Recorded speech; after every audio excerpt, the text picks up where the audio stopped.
After embarrassing themselves on Monday night against the Packers, it would seem the Bears would have no shot against the defending AFC champs. But this is the NFL. You are watching Time Warner Cable's presentation of the 2003 FIFA Women's World Cup on ESPN2. Number 5 ranked Sweden will be favored tonight when they take on surprising Canada, led by teenage star Christine Sinclair. This could be a rough one with a berth in the final at stake.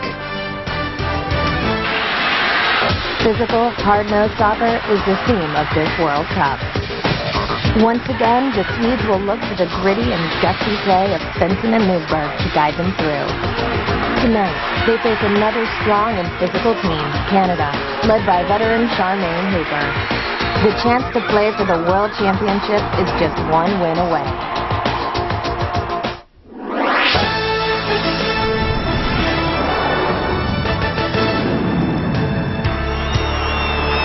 Sweden has hit the field here in Portland, Oregon, looking for a chance to get to the finals. To get there, they'll have to beat Canada in the second game of our doubleheader. In the first game, Germany shocked the United States, winning it by the score of 3-0. Germany goes on to the final. USA will play in the third-place game. Welcome back, everyone, to the second half of our doubleheader tonight. From Portland, I'm JP Della Camera. Tony DeChico. The Canadians are a very young team, but they're led by some veterans, too, like Charmaine Hooper.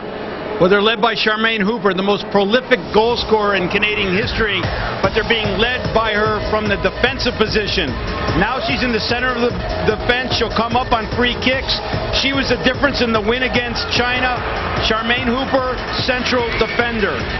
That's surprising when you hear those words for Charmaine Hooper. Normally you think a great attacker, but she will play again in the back tonight. So that means she'll have to watch some of the star strikers that Sweden have, winning Guevara Palladino, that's Svensson and Lundberg. Well, JP, that story hasn't changed for Sweden throughout this event, and in fact, those two players up top have just gotten better with more games. Svensson and Lundberg have been on fire. The defenses are having a tough time stopping them. These players are not big in stature. They play great with the ball at their feet, but they're also fantastic in the air. More pressure you would think would be on Lundberg and Sweden tonight. They're the favorite team. Neither team has been to the World Cup final, but the Canadians, they were 12th in the last World Cup. They have a chance to get to the finals this time around.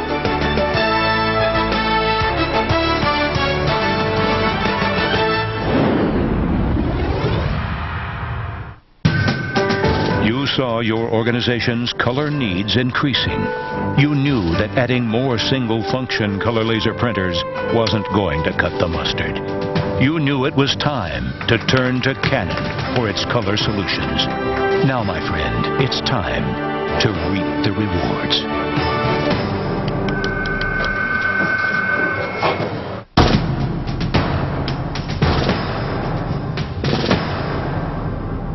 Is it or is it not true that you kicked and pummeled the plaintiff in the plain view of over 60,000 witnesses? It's true. And what did you and your malicious co-conspirators do next? We cheered. As this poor, battered soul lay, defenseless and deflated. You didn't tell me you cheered. Bud Light, proud sponsor of the U.S. women's national team in the FIFA Women's World Cup. We're toast. Swim class, $60. Hockey camp, $340. Driving lessons, $250. Being able to let go. Being able to let go. Priceless. There are some things money can't buy. For parents everywhere, there's MasterCard.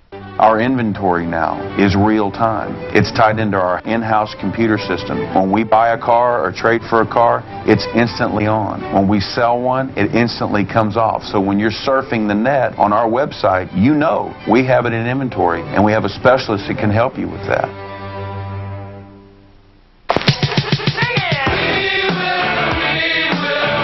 Home of the Classic Rock Marathon. Classic Rock 93.7, The Arrow. Why are they calling the War on October 4 the pay-per-view card of the year? Because these guys won't back down. Evander Holyfield. They won't back up. James Toney. They won't back off. Finally, a heavyweight fight that lives up to the hype. Holyfield Tony, the war on October 4, plus Joel Casamayor versus Diego Corrales, and more. Saturday, October 4th, live on in-demand pay-per-view. See the heavyweight action live on Time Warner Cable. ESPN2's coverage of the 2003 FIFA Women's World Cup is brought to you by Bud Light, official beer of the U.S. Women's National Soccer Team. Toshiba, proud to be supporting the FIFA Women's World Cup as official IT partner. Adidas, proud sponsor of FIFA Women's World Cup 2003. Own the ball and you own the game. Hyundai, when your car comes with America's best warranty, you win. Hyundai. And by Time Warner Cable. Now anything's possible.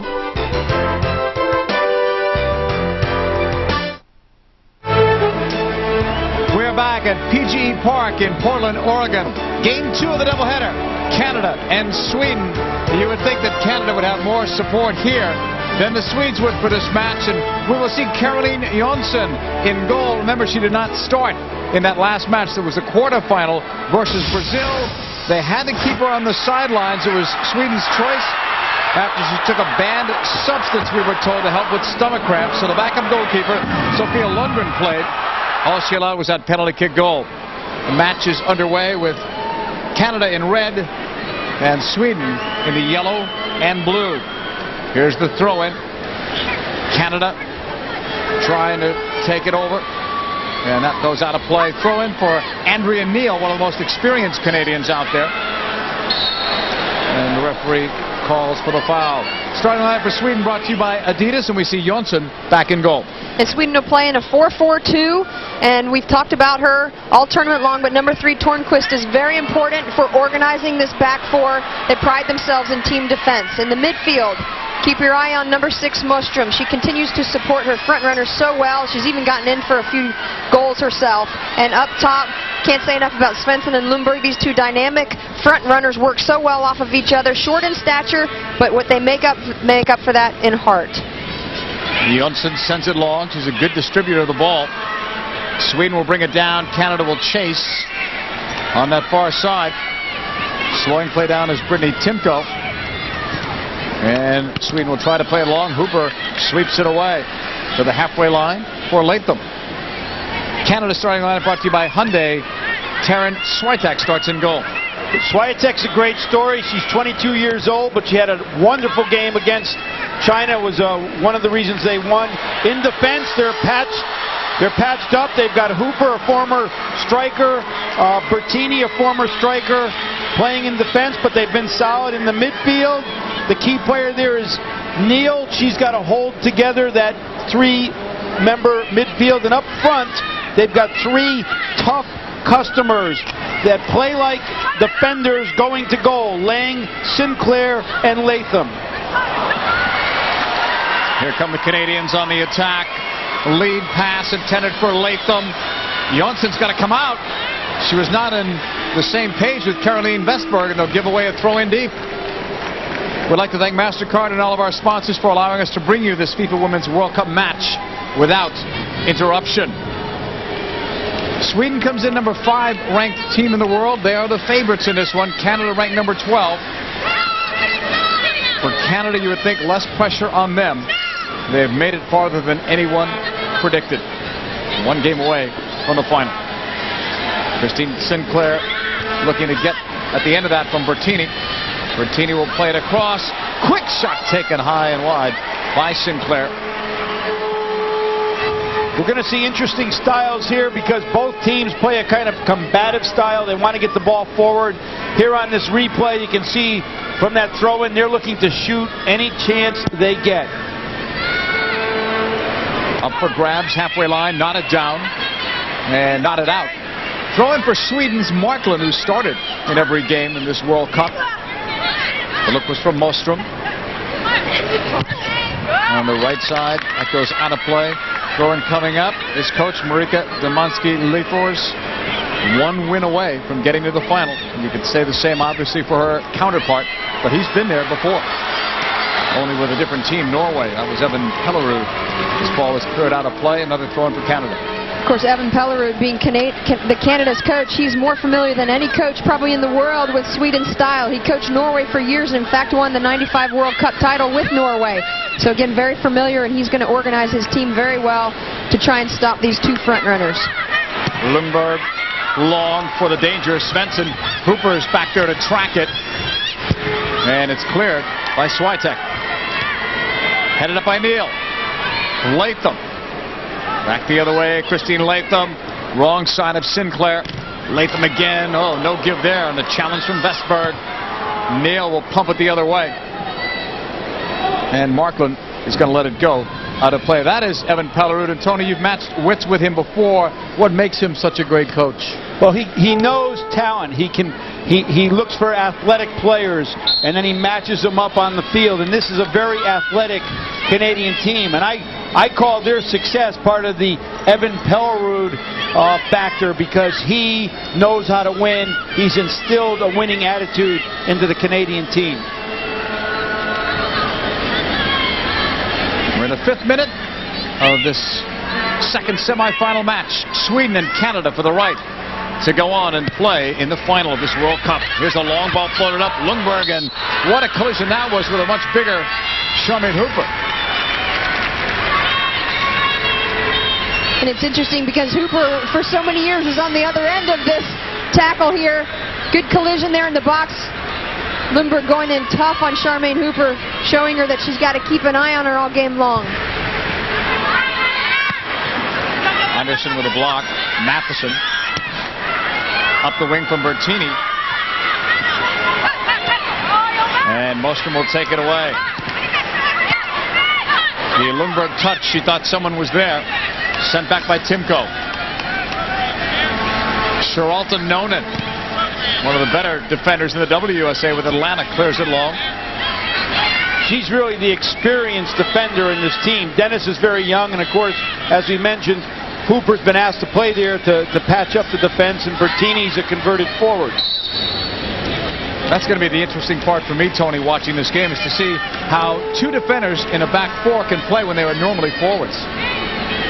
Well, they're good soccer players, and they're veteran soccer players, and Charmaine is showing great leadership by doing what Evan Pellerud has asked her to do, and now she's got a set piece, so she's going to come up on try to get on the end of the set piece. Free kick, Canada. It's put up by Dennis. Headed up by Neal once. Then Sinclair can't find it. Hooper, save, rebound wide. Hooper had a chance to put Canada on top.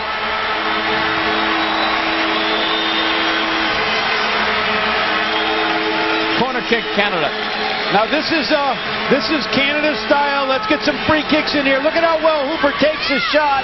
Janssen makes a big save. Off that corner from Timko. Hooper couldn't get to that one, and it'll go over to the far side. Normally Hooper is more efficient on those. Here's Hooper. She's going to get in the mix. She's always looking to get a foot on a ball in those sort of situations. She scores a lot of goals just on balls that are free in the penalty area, and almost got one there. Look out there. Bertini got beat by Malin Anderson. Anderson will go the other way. That's Matheson. Intercepted. Played up to Svensson. Looking for Mostrom. Taken away by Timko. Canada flying up the wing. And now it's cleared towards Swiatek. Canada's probably had more possession in this game, Wendy, in the early going than they've had throughout this tournament. That's been one of the storylines. They don't win the possession game, but they're winning the games. Well, this is an interesting type of styles playing against each other. Both teams are fairly direct. I think Sweden of the two will try and settle the ball down more and do some playmaking through Mostrom and Anderson in the midfield. But already you can see that both teams are serving a lot of long balls. Sweden early on is trying to put this patched up Canadian defense under a lot of pressure. Well, you got obviously a Scandinavian team in Sweden and a Scandinavian coach in Evan Pellerud. They're only going to pass long enough to get the ball forward to their dangerous players. Systrom blocked and cleared by Canada. On the far side, Systrom again. Svensson dancing a bit on that sideline. Look at her go. Trying to cut it inside. The cross for Lundberg. The header. She missed. Great chance. She's just so eager to continue to watch the ball, no matter where it goes in the box. Watch her, keep an eye on this ball here, and she goes up. Two defenders there. There's Hooper and Bertini not putting enough pressure on her. Her mistake was that she didn't head it back in the direction it came from. Margin of error would have kept it on the face of the goal. Sinclair will take it. Near sideline with a pass up. That's Latham. Running toward goal. Nearly got a favorable deflection. Taken back the other way. Anderson floats it up. Over the shoulder. Hooper and Swiatek. Some communication problems there on a tough ball. Flag was up anyway. I think they gave the goal kick, but Swiatek might have been out a little bit early on this. Let her defender have a chance to do something with it because it's landing outside the penalty area. Defender doesn't see the goalkeeper coming. There could be a serious collision there. Canada dodged it in that situation.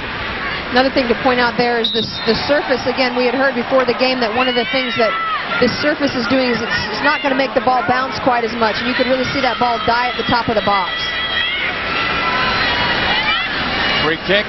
Tornqvist puts it up for Svensson. The header! But it's right at Swiatek. Svensson is small, as you were saying before, Wendy, but she can get up in the air and normally wins those headers. She put it right on target. Here comes Canada, countering. Sinclair, nice move to get herself somewhat free. The shot was stopped by Jonsson. There's no rebound for the oncoming Latham. There's not going to be a lot of time spent in the midfield in this game. Teams are going to get the ball forward very quickly. They want their front runners handling the ball, getting shots off. It's going to make it for a very entertaining game. Set pieces are going to become very, very big as this game goes on. Tony, we talked before about less pressure really on Canada. Anything that they've gotten in this World Cup from here on in is a bonus. Have we seen that in their play tonight, the way they're coming out? There is less pressure on them, but I don't think they're satisfied with just being semifinalists, and I think that's where the Evan Pelleroux factor comes in.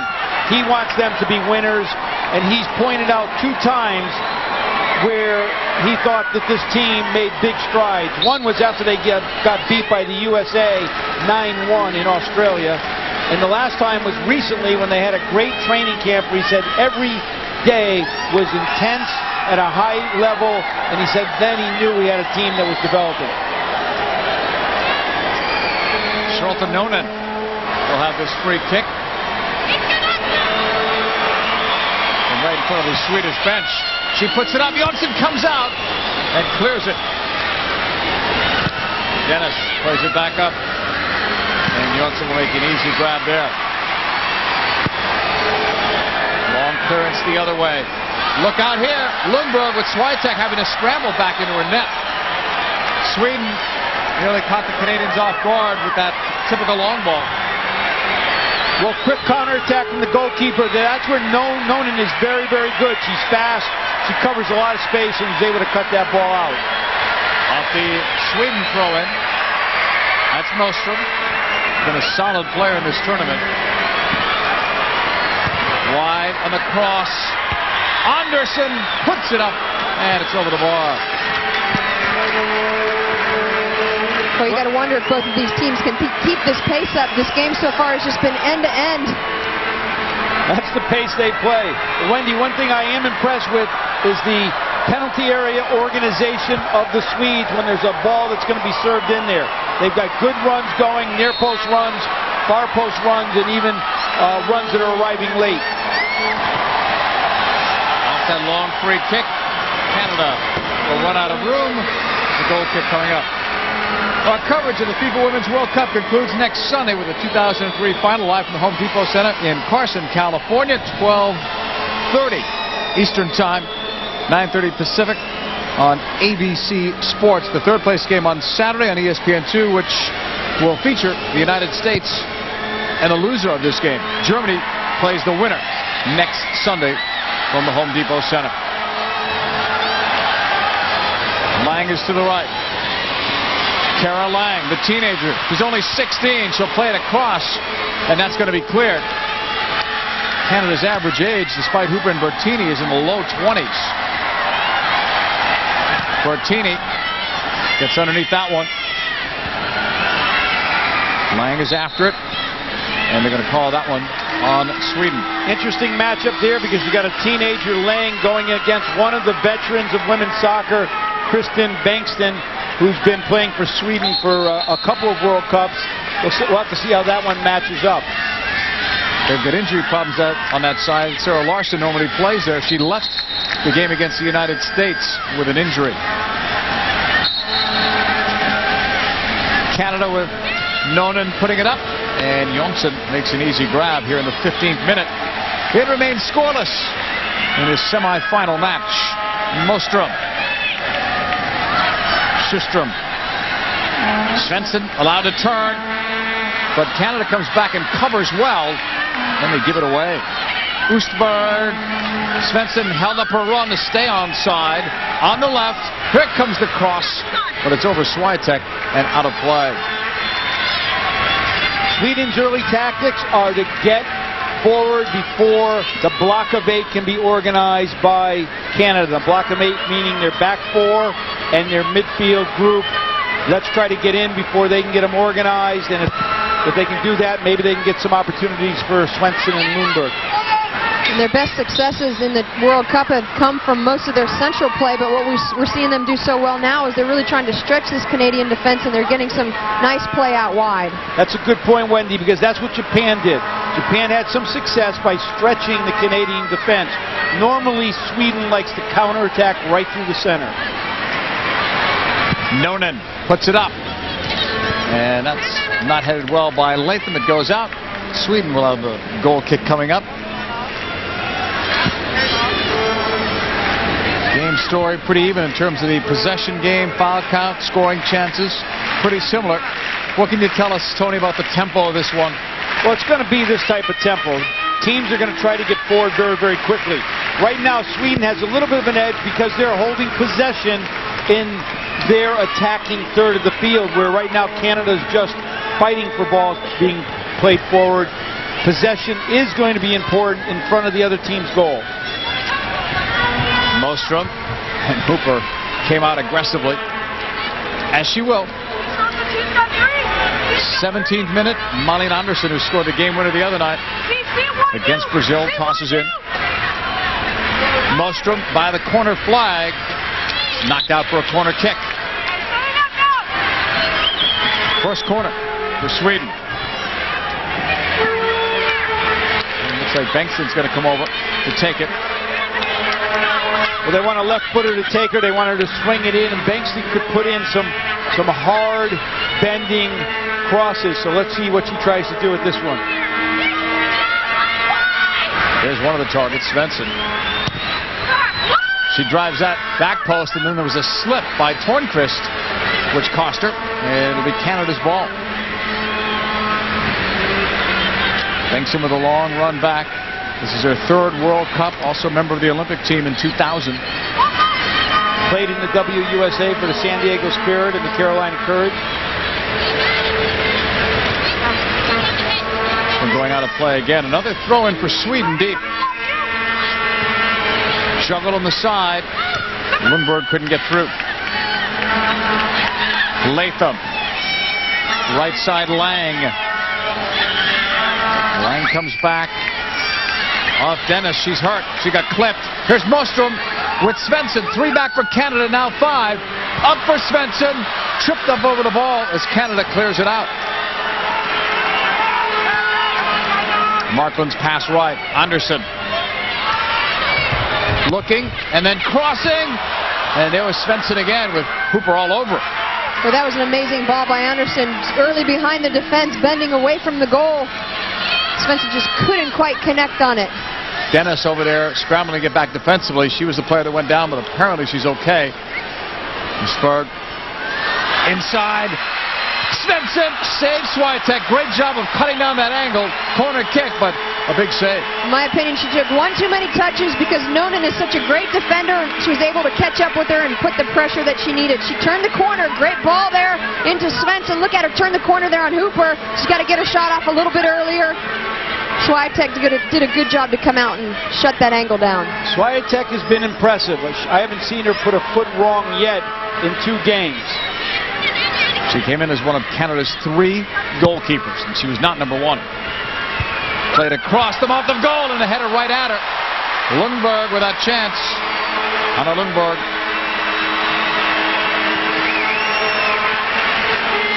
Beautiful back post save there by Tornquist. Right to Lundberg again. Look, she's small. She doesn't have the height advantage, and she wins those head balls. It's all heart. Back at the other end, the legs get tangled and twisted, and the ball belongs to Sweden. I think it's Sweden's organization in the penalty area. They have a plan.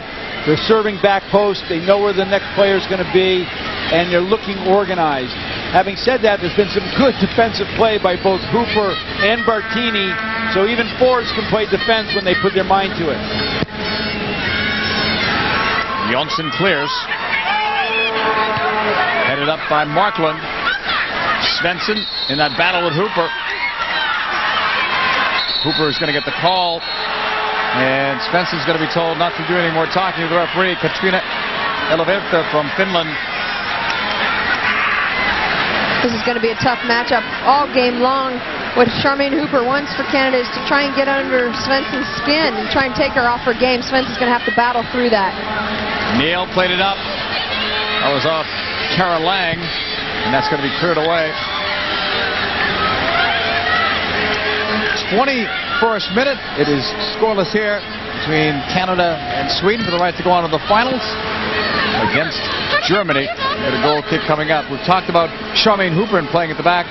Tisha Hoke, you've played against Charmaine Hooper. What can you tell us?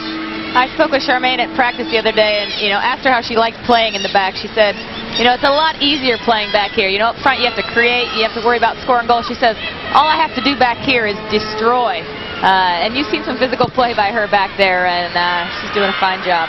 And I'm sure we'll continue. The big thing is she's got a yellow card warning against her, so if she ever picks up one in this game, she won't play in the next one, which for Canada, they hope it's the final. But even if it's the 3rd place game, she'd be out, and she went in hard there. I thought that was her tactic on attack as well, Tish. Destroy any defenders and then just roll the ball into the back of the net. She plays hard. I have a lot of respect for her. The coach came up to her and said, we need help in defense. Will you play there? And she took on that challenge. This is Malin Andersson. Bending it in for Svensson. Swiatek came out. This one she lost. Canada scrambling to clear it out. That's the first time we've seen Swiatek get caught out there. But Canada helped her out. They clear it. Part of the reason why she gets caught out, and we might see this replay, is that the quality of the cross is big time. It's one of those crosses where the goalkeeper has to make a tough decision. Do I come for it, or do I let somebody else get a touch to it? And Tony, that's one of the things that we were criticizing the U.S. for in the first game, is they weren't finding that type of serve. They weren't serving it far enough out to make the for the goalkeeper to come out and make decisions. Sweden will have a throw in. Nearly 22 minutes gone here. Well, Lundberg got taken down. Foul on Canada. Sweden has looked dangerous on set pieces, so Canada does not want to give up free kicks, set pieces around the penalty area. Malin Andersson will take this free kick from the far side. Coach Lippers looking on at a scoreless one. The winner goes on to the finals. Andersson kept it low and hit the wall. 3 in the wall, and they clear. She was trying to do that. She was trying to bang it low right by the wall to Lundberg running onto it. There's Hooper in the air to win that for Andrea Neal. Neal will play it back to the feet of Charmaine Hooper. For Diana Matheson, who's only 19 years old. Intended for Lang, intercepted, cleared by Vestberg. Dennis heads it up. Kara Lang, youngest Canadian to score a goal on the women's side, and she did it in teenage years. This one's knocked out, and it's going to be a goal kick. Lang was 15 when she scored a goal. Now they're going to change that to a corner. Second one for Canada.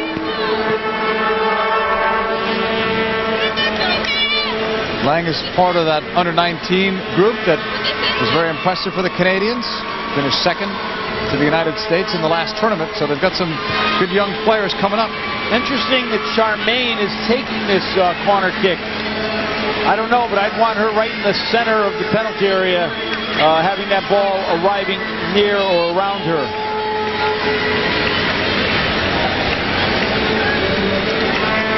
Cooper's ready.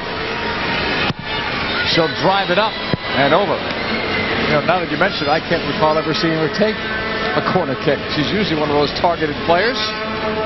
Maybe that's why, I'm not sure, but I think actually she was trying to bend it into the front post. She was actually going for goal on that one, but really she's more dangerous on the end of them than taking them. Long clearance the other way. Lundberg can't get it. Bertini got it back to Swiatek. Halfway line again. Sweden won that in the air, then lose the rest of it. Usberg trying to get to it. Nice move. Peter Usberg gets it right. Malin Andersson. Matheson. And make it Bertini stepping in and winning it. That's a good ball. Jonsson came out late, but got it. Bertini's done a couple of things here that have been very, very good. She's covered on that back pass to Swiatek. And look at this ball she puts over the top. And Latham is on it, but Jonsson comes quickly and scoops it up, saves it for Sweden. And assuming the birth date is right in the program, this is Bertini's 34th birthday today. She's playing here in a semifinal at a position she's not normally played before. Flag is up. Silvana Bertini is such a smart player, and really she's going to use her mind to keep her out of trouble in the back. And then the other thing I love about her is that she's got such a great touch on the ball, and you could see technically how strong she was on that last serve. Just a nice bender, bending right into the run of Latham. Wendy, back in the early 90s, I rated her as one of the best strikers in the world. I mean, that's how good of a striker she was. Now she's a defender, and she's doing a good job for Canada in that position. Really surprising she's even playing, because we had heard that she had retired completely from the club level and national team level. Latham holding. Lays it back. Bertini up. Mostrom will take it away with help from Markland. Now to Andersson. Back to Mostrom. Nice move there. Here's another. Svensson. And she was unable to get free on the turn. Usberg heads it forward. Dennis smacks it out. Vestberg the other way. Schuström. Couple of dekes. Going to the outside for Svensson, who at times will drift wide. Now she tries to cut back from the byline, but no luck that time. Her work rate in this tournament has been incredible. Here's Svensson battling hard right here on Nonen, and Nonen is such a tough player. You wonder if maybe Nonen and Hooper haven't gotten a little bit to Svensson. She's got to battle through this and show her professionalism and just do what she needs to do out there, not let the physical play get to her. I don't know, my take on it, Wendy, is Svensson is used to physical play. She likes physical play. She's going to run all game. She's very opportunistic. She makes great diagonal runs, and she's going to be a difficult challenge for that central defense to solve. And I agree with you, Tony, there. The thing that I've seen, though, is that she's looked for a couple calls, begged for them from the referee a couple times. Nonen puts this one up for grabs. Neal goes up, heads it forward, but there was Jonsson before anyone else could get to that ball. And Tara Lang was in the neighborhood. This ball played up on the wing. How quickly Hooper made it to the sideline, then she slipped. Lundberg is there with her. Lundberg still trying to kick away at it. And that's going to be called on Canada. And normally the player that stays down, here's Hooper. You see she stays on the ground and she's playing that. That foul is usually called against the player that is on the ground if they continue to play that ball. Bankston is ready in the free kick. Again, this will be an in-swinger. Strikes it hard off the left boot. Swiatek didn't get it all. Out for a corner. Okay, now we can say that Swiatek at 22 years old is human, because this is the last two plays she's looked a little bit out of sorts. That one there she came for, only got a couple fingertips to it. Here comes a corner that may hurt her confidence a bit. Let's see if she can recover from it. Third corner for Sweden. Anderson strikes. Far post, Tornqvist right across the mouth of goal. Swire taking a piece and got picked off. Most of them couldn't get a shot off, and Sinclair takes it away and clears.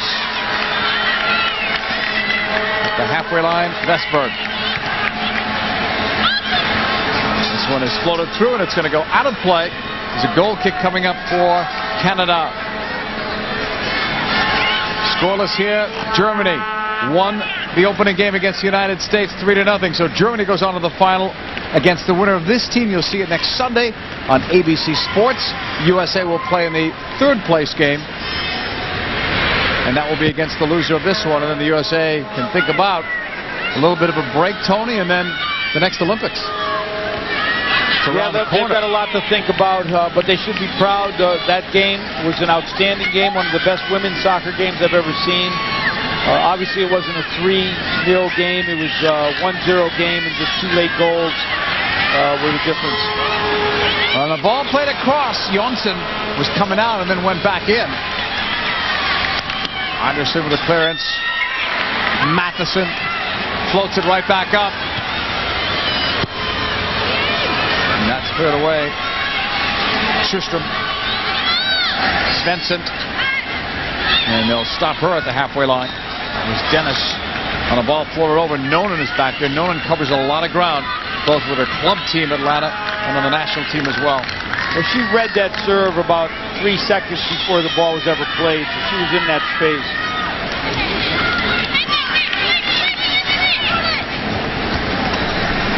Sweden with it. Svensson. Far side. Battle on the sideline. Foul is called on Sjöström.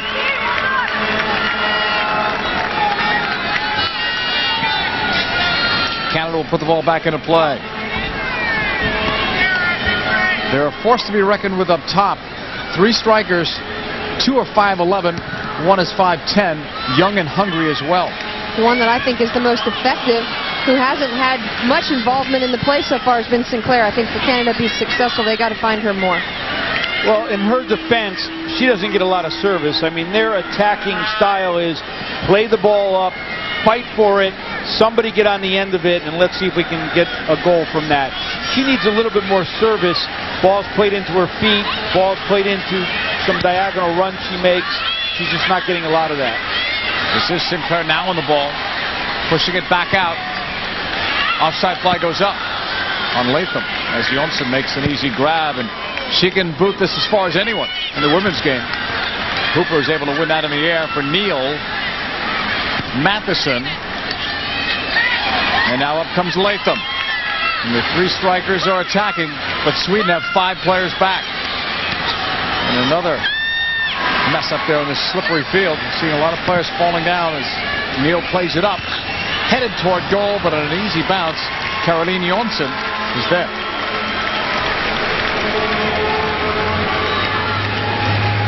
Approaching 32 minutes gone in this one. Canada, Sweden, scoreless. Neither team has ever been to the World Cup final. With Sweden, the number 5 ranked team in the world, certainly would be favored to get there of these 2 teams. Lang will chase this ball down. And that one's going the other way. There's that battle, Langston and Bankston. I mean, Lang and Bankston. You got the youngster against the cagey veteran. Tornqvist going long. That was missed by Sjöström. Out of play. Tomorrow night at 7:30 Eastern on ESPN. It's Monday Night Countdown, live reports from the Colts-Bucks game and a complete breakdown of all the day's NFL games. Monday Night Countdown live from 7:30 until the Colts-Bucks game starts at 9 on ABC Sports. Okay, what both these teams need right now is some balls played into the feet of front runners. Hold the ball strong, let some numbers get around the ball, and then maybe some options open up. Certainly for Lundberg and Svensson, they can't keep trying to compete against Hooper and Nolan in the air because they're overmatched. Sjöström brings it down. Takes her run wide. Now looks to cross it. Hooper was there and didn't head it well, but Neal's able to clear for Canada. Once again, Lundberg was open in the box. keep trying to find her. A throw in for Canada over the halfway line. Tony, I agree. I like this matchup on that right side there. Lang, the youngster against Bengtsson. I think it's important to point that out because for the matches that we've seen Bengtsson in for Sweden, she hasn't played a full 90. Can she keep up with the youngster down that flank? Well, you know Lang is not going to back off.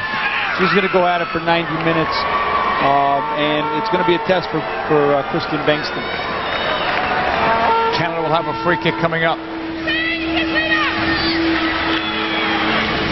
5-year-old Charlton Nolan is ready to put it back into play. One of many Canadian players who attended college in the U.S. She went to Nebraska.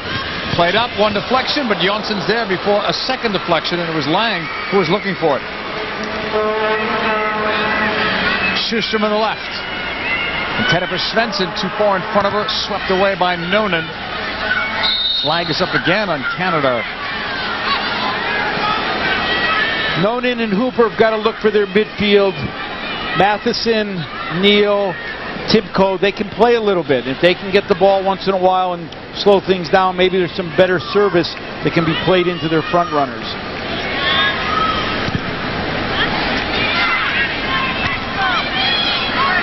Duisberg with Sinclair in a battle. Sweden will take it up the middle for Lundberg, and they miss on the connection.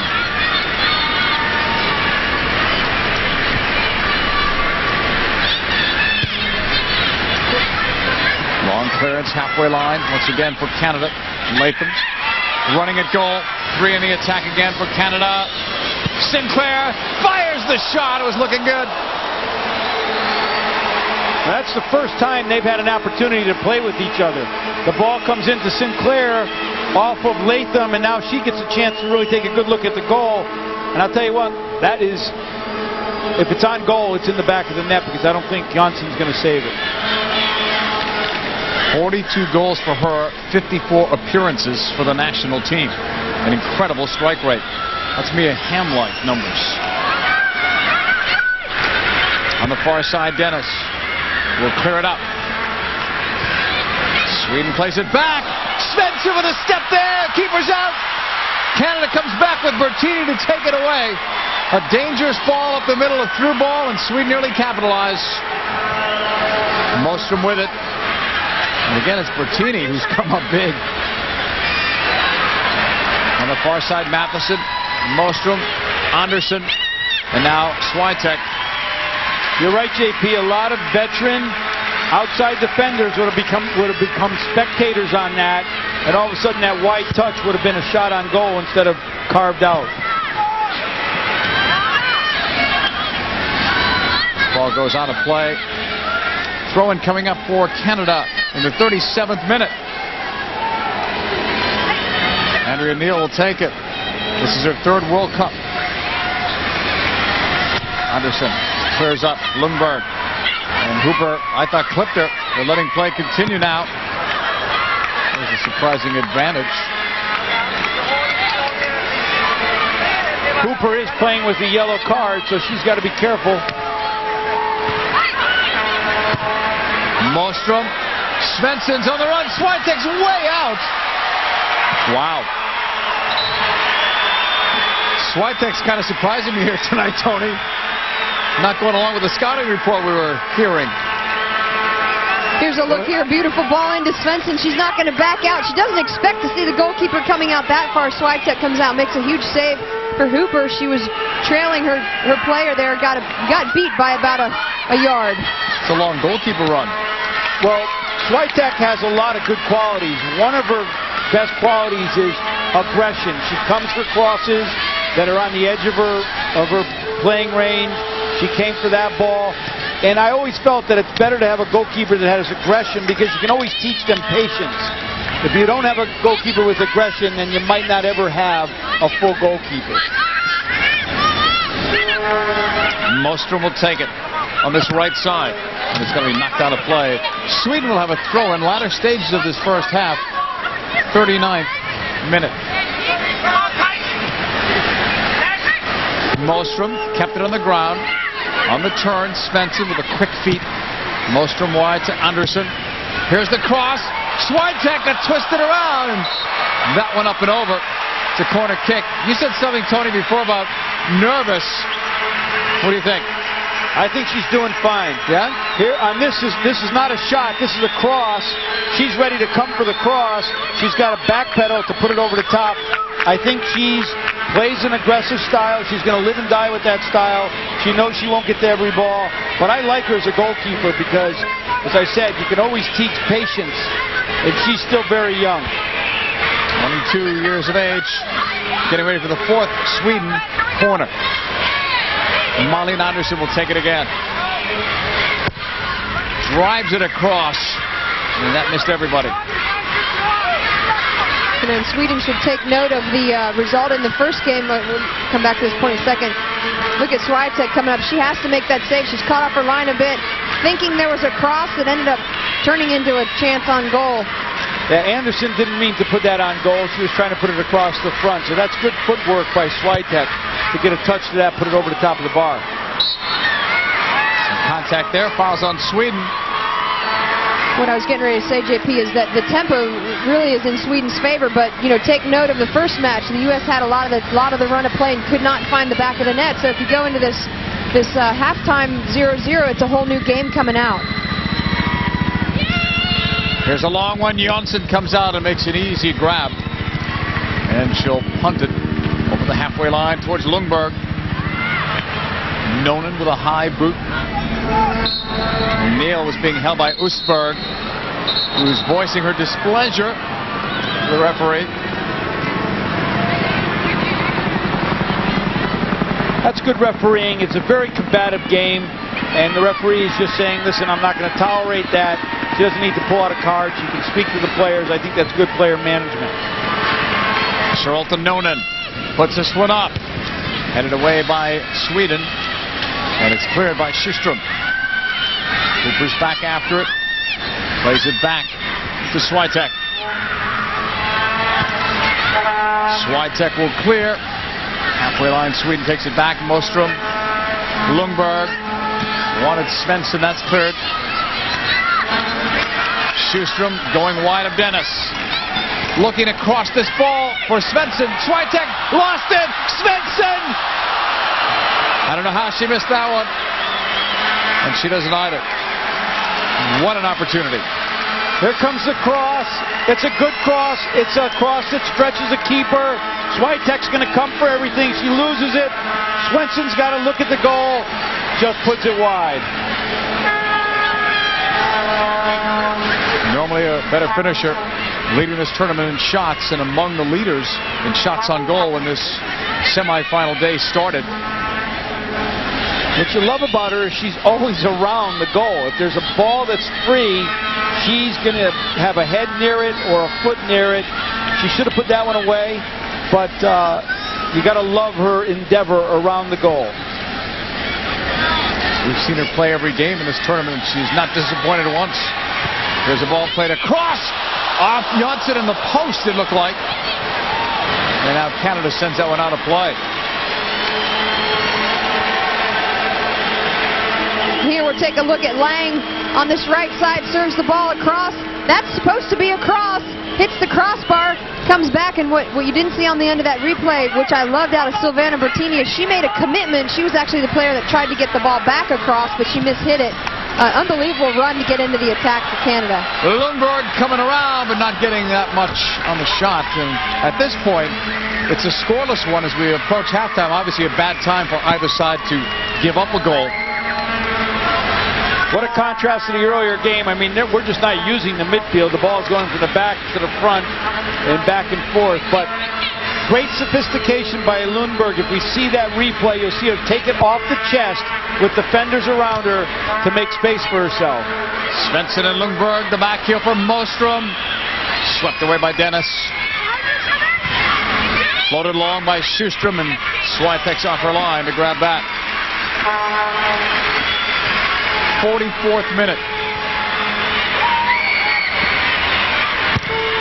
Swiatek clears.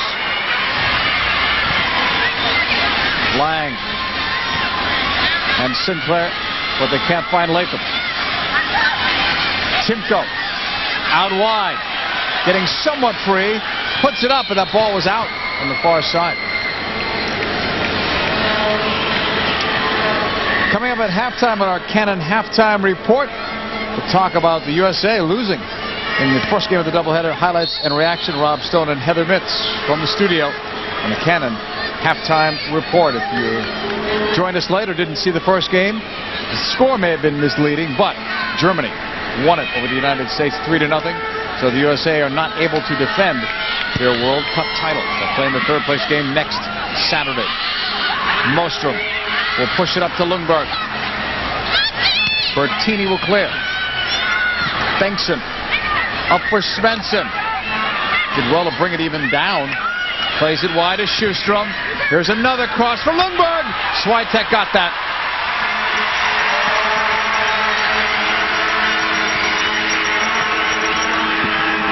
Here comes that cross. Swiatek's in good position.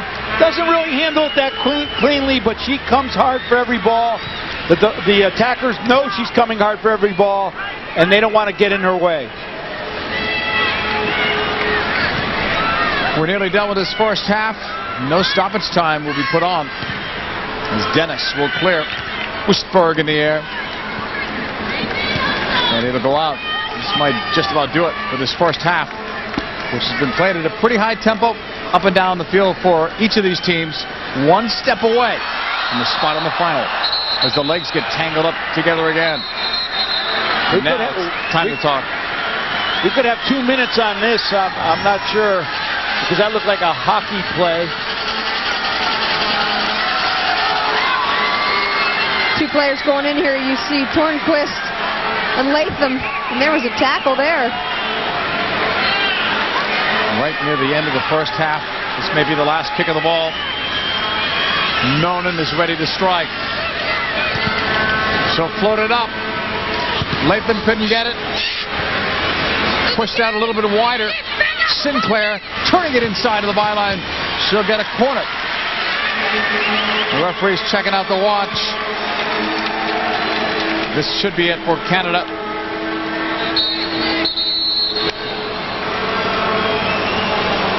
She's going to call it. She's going to call it. She will not let them take the corner kick. That's it for the first half. Scoreless between Canada and Sweden for the right to play Germany in the final. ABC and ESPN, the official broadcast partners of FIFA World Cup and Major League Soccer. Hello. Hey, it's Susie. I'm in the neighborhood. I thought I'd stop by. I don't know if that's a good idea. My place is kind of I've got some Bud Light. Come on up. Nice place. Thanks. I'll put this in the fridge. Make yourself at home. Okay.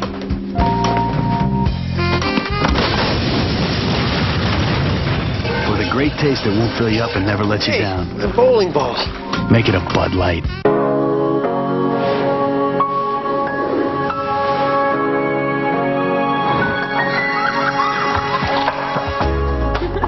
Years of photography experience. Legendary optics. Canon PowerShot digital cameras. Now with the Digic chip for beautiful photographs that happen to be digital. Digital revolutionized photography. We revolutionized digital.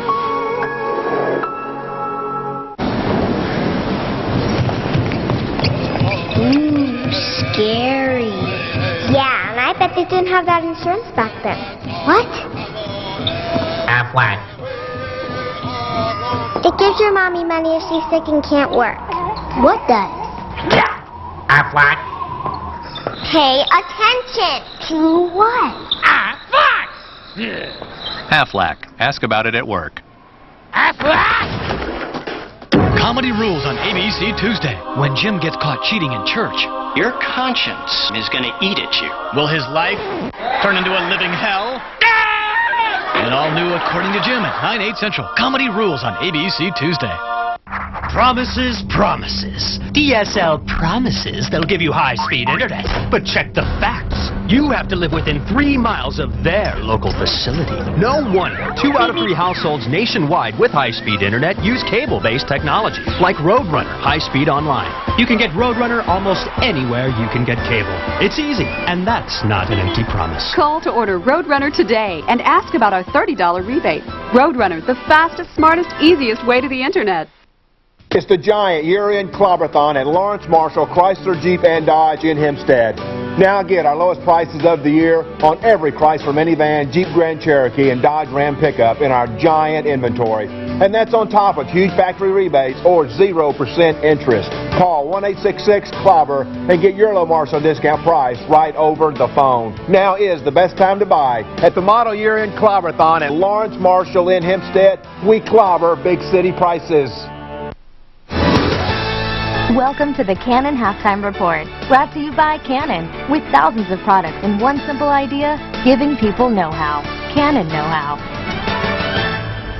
Norway and the United States, the only 2 countries to win a Women's World Cup title. There will be a 3rd winner this year, as the U.S. was eliminated in shocking fashion by Germany earlier this evening. Alongside Heather Mitz, I'm Rob Stone. Welcome to the Canon Halftime Report. Germany entered this game having not faced a top 10 FIFA-ranked opponent the entire tournament. The U.S. faced nothing but top 10 teams. This was to be Germany's first true test, and they passed it. Kirsten Gerafrekis, ready, willing, and able, and scoring here in the 25th minute off the corner kick. Her 4th of the cup, 1-0 Germany. We talk about the U.S. being so dangerous on set pieces. Well, you can't get much better than this. Scurry didn't even have a chance. 34th minute, Abby Wambach, quick pass, slides in Mia Hamm, trying to round Silke Rottenberg. No dice that time. Brianna Scurry doing her part in the U.S. cage. Early second half, great saves here. Not 1, but 2 to keep it 1-0 Germany. And Brianna just shows her athletic ability here with this point-blank save. Then she has the ability to rebound, coming up with a second and keeping the U.S. in it. And Heather, it's not like the U.S. didn't have their chances late in this one. They had more than enough opportunities throughout the entire game. As you can see, just goes to show you that defense wins championships. Once again, the goalkeeper coming huge for this team. Here in stoppage time, Birgit Prinz finds Maren Meinert, tucks it home, 2-0 Germany, and then just a minute later, Birgit Prinz fakes, rounds Scurry, it's all over but the shouting. Germany wins it in a shocker, 3-0. This is something Team USA and Mia Hamm are not used to. Germany, their first win over the U.S. since October 9th, 1997. Prinz, 7 goals, 4 assists for the tournament. She now has 18 points to lead all scorers by far. After the game, U.S. head coach April Heinrichs with what the difference was tonight. I thought we had our chances. We had some great service. We had end line. We brought our A game in terms of the attacking today. We had our chances. Their goalkeeper played great. That's a great team we played, and I got to think that maybe is the greatest game ever played in women's soccer right there. Attacking, hanging it out over the edge, trying to get a goal, and making women's soccer and helping sell women's soccer.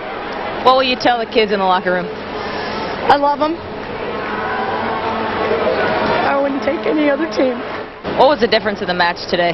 Well, I think their goalkeeper. I think she commanded that box when we tried to serve it. When we did have good crosses, she came out and was assertive, and we had some chances. I know I had one in the first half, and we didn't put them away. And I don't think 3-0 score is any indication on how this game went, but I'll tell you, I will choose every single player that was out there, 1 through 20. I love this team. They gave everything they had the entire time, and I'm just so proud of the fans here in Portland, the fans along the way, and this team was just tremendous.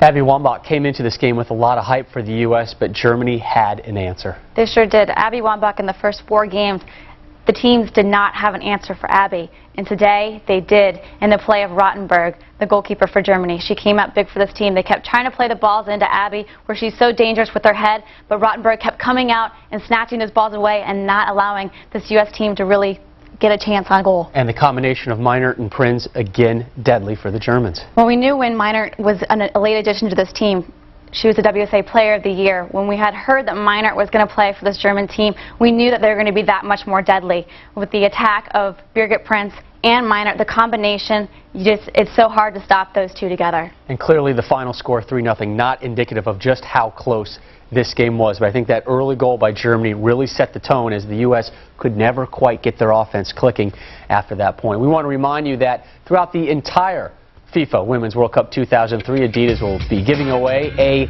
game ball that was actually used during World Cup play. For your chance to win, log on to adidas.com/ball and enter. And time for our AFLAC trivia question here at the break. Who is the all-time WUSA leader in both points and fouls? Getting it done on both ends. Your AFLAC answer when we return.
For the journalists who are covering the world's most challenging sporting event for women, Toshiba is supplying PCs to the tournament organizing committee to help them report the news while it's hot.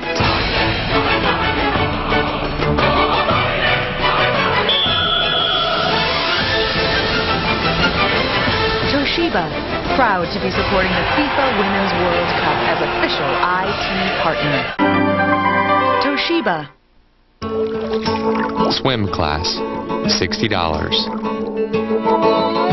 Hockey camp, $340. Driving lessons, $250. Being able to let go. Being able to let go. Priceless. There are some things money can't buy. For parents everywhere, there's MasterCard. Hockey's opening night. America, lace 'em up tight. Everyone has a chance to be a champion. NHL opening night. Regional coverage, 8 p.m. Wednesday on ESPN. Our AFLAC trivia question: who is the all-time WUSA leader in both points and fouls? You knew this one, didn't you, Heather? Yeah, Charmaine Hooper, 81 points, 170 fouls committed. My goodness.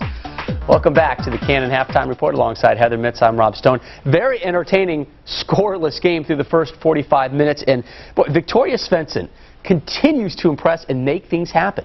Since the first game, I would say Hannah Lunenburg was the player that they always look to, but Victoria Svensson has been the player that has really stepped up for this team. She's been coming up huge for them, especially in today's game. You can see this ball played into Victoria Svensson. Look at this turn on Charmaine Hooper. She would have taken it 1 second earlier. It would have been in the back of the net. Both teams creating a lot of opportunities. Who has the upper hand, if you will, going into the second half? Well, I think that Canada has actually been playing probably the best soccer of the tournament right now. But I think that Sweden, they're a little more organized. They have Hannah Lunenburg and Victoria Svensson up top. I think they're going to be tough to stop. It's going to be a fun final 45. Sweden and Canada, you know, both teams opened up this tournament with a loss. And now, one of them 45 minutes away, perhaps, from a World Cup Finals appearance.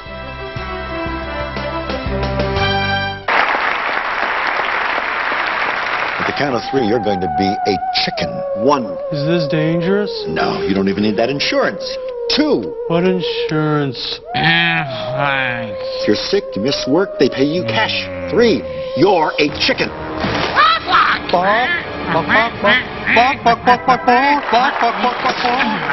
Now, you're a duck. AFLAC. Ask about it at work. AFLAC!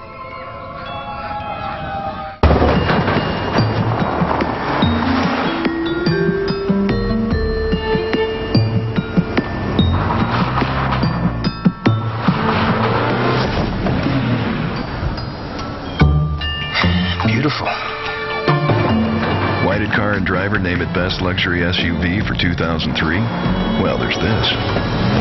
4X Motion all-wheel drive. Beautiful. Touareg, the Volkswagen that does what other Volkswagens don't. Welcome aboard. Please turn off all unapproved electronic devices. The captain expects frequent turbulence, so please remain seated at all times. And we do anticipate a late arrival. Thank you. The Hyundai Santa Fe, with America's best warranty. 10 years, 100,000 miles. When you upgrade your travel plans, you win. Hyundai is an official partner of the FIFA Women's World Cup. This Tuesday on Playmakers. You're under arrest for spousal battery. You're going to suspend me without being found guilty? The team has got to take a stand. Playmakers, the hit series, continues Tuesday 9 p.m. on ESPN. Preceded by last week's episode at 8. 2004 Chevy Silverado with available power packs. Take a look at how the savings stack up. Start with the Texas Edition Power Pack and save $1,000. Add the Light Duty Power Pack and save another $1,000. Plus the Safe and Sound Power Pack saves you another $1,000. Best of all, combine Power Pack savings with cash back for a total value of $5,500. Silverado with available Power Packs now at your Texas Chevy dealer. Chevy, driving Texas.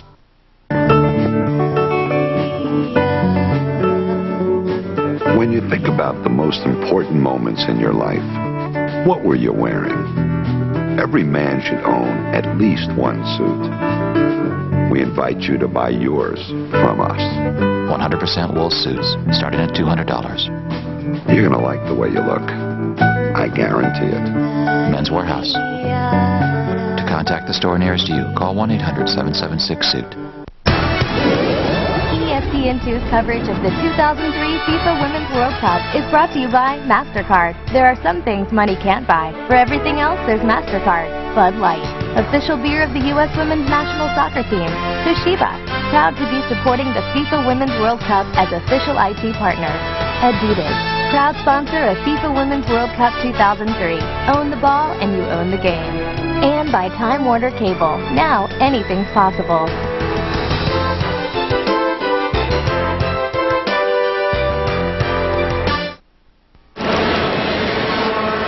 Welcome back, everyone, as we get ready to start the second half between Canada and Sweden. Svensson, the story in the first half, like she has been in this entire tournament.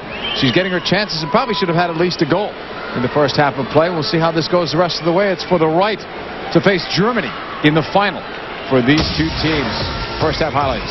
Canada didn't have a lot of highlights, but when they got them, they were on set pieces. Here's Charmaine Hooper getting herself in front of goal, taking a great save by Jonsson to keep it out. And the two front runners for Sweden, Lundberg misses on a header, and then Svensson, as you mentioned, JP, should have had a goal right here. She just hits it wide. Charmaine Hooper playing with that yellow card that we talked about before from that quarterfinal. So if she gets another one, she can't play in the next game. That could be critical for Canada. No subs as we start this second half of play. Oostberg to Bengtsson, who runs out of room on the sideline. Canada's in red, Sweden in the yellow shirts and the blue shorts. Hornqvist heads it out. Wendy, I'm curious to see if either coach is going to try to get a little bit more possession, a little bit better service up to their front runners, because I think the team that does that is going to find that they're going to create some chances. Oh, I would agree, and I think for Canada, Neal is the player who needs to factor in there, and the balls into the Canadian front runners just have been tough for them to deal with. The Swedish defense has been all over them, and on the flip side, I think Swedish midfield has a great ability to play make, and players like Muström and Andersson. Sinclair's cross, Bengtsson knocks it out. We're throwing deep. We'd like to thank Bud Light and all of our sponsors for allowing us to bring you the FIFA Women's World Cup without interruption.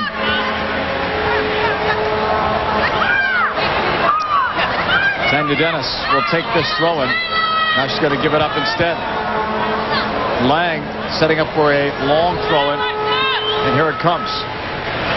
Trying to flick it on to someone else. Bengtsson was there. She clears it out. Another throw-in for Canada. Lang was missed. Cleared out once again. On these long throw-ins, you know who the target player is going to be. You got to front the target player. Otherwise, you're just going to play into the feet of the target player. Another long throw. They're looking for Latham, and Tornquist was there, but this time it's a corner kick. Third one for Canada. Looks like Hooper's going to take this again.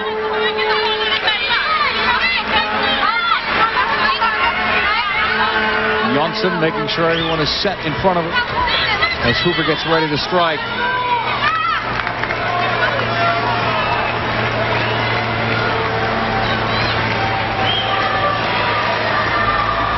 Hooper off the left foot, puts it in a good spot, or a better spot than her first one.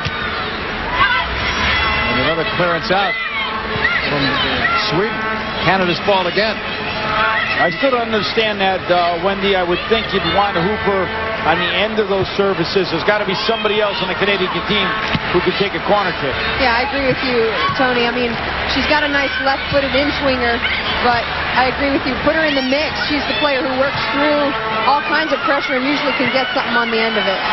Lundberg and Mostrom combining. Svensson makes the run. The pass is blocked by Lang coming back. Malin Andersson on the right. Floats this ball up. Swiatek's there with Svensson knocking on the door.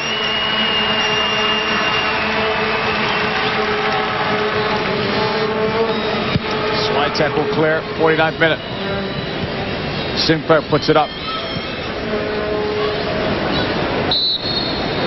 More contact there.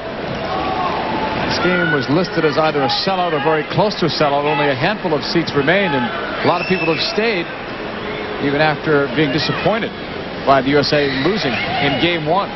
So the house still looks full. Oh, that is a very unfortunate decision by the assistant referee, considering that Svensson got around the corner. And unfortunately, the Finnish referee should have disregarded it. Here comes the ball in to Svensson. The defender, I think it's Hooper, is a little bit over-aggressive. He gets around the corner. The call is made. Free kick for Sweden on the far side. Malin Andersson. This is when she's looked the most dangerous. And Matheson started to run and got him away. Anderson says, give her a card. Watch Bankston out front when this ball gets cleared. Mostrom put it over. She met it, but put it over the top.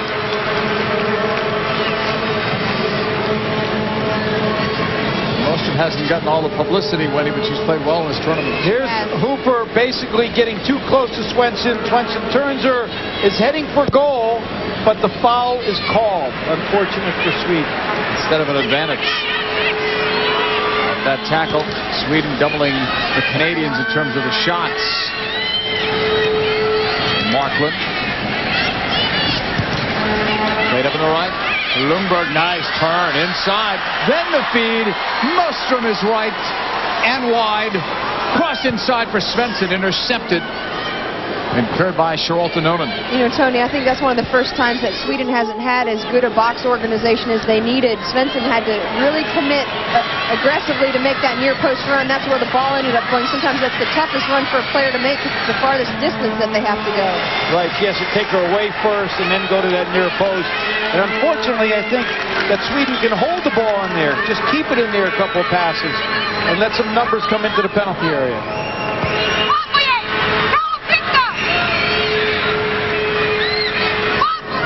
Canada's throwing. Again, it's another long one. Flicked across the mouth of goal, but didn't quite make it. And it'll go out again. Again, Sweden is playing these long throw-ins incorrectly. You know who the target player is. You need to front that target player so she can't flick balls on. You put a player in front of her, you put a player behind her, and then you nullify her. Dennis. The target player obviously being the person that the thrower is picking out to throw the ball into. Swiatek back at the other end. Evan Pellerud looking on. He's been in close ones before and won the close ones. Here's Malin Andersson. Only Norway and the United States have been champions of the World Cup. And as Rob Stone had mentioned at halftime, there'll be a new champion next Sunday. Germany or one of these two teams. Long run to the back. Hooper got a Canadian player down upfield. That Bertini? Looks like her from the far side. And Canada's already stretched out defensively with other injuries. Morneau was hurt the other night and she was starting. So they will call to the training staff. It is Silvana Bertini.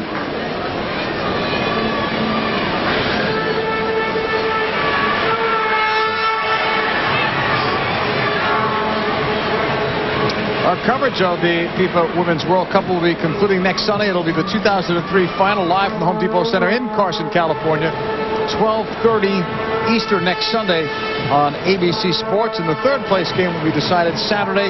You can watch that at 3:25 on ESPN2. It'll feature the USA national team against the loser of this one. Germany defeated the USA in game one of the doubleheader 3-0. Misleading score in the sense that it was a 1-0 game right till the very end, and the USA pressing for a tying goal. Germany snuck two in.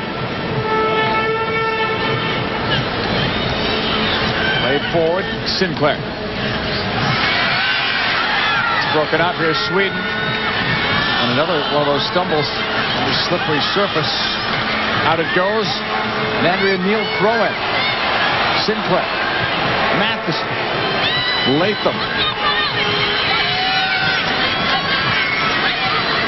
Latham holding.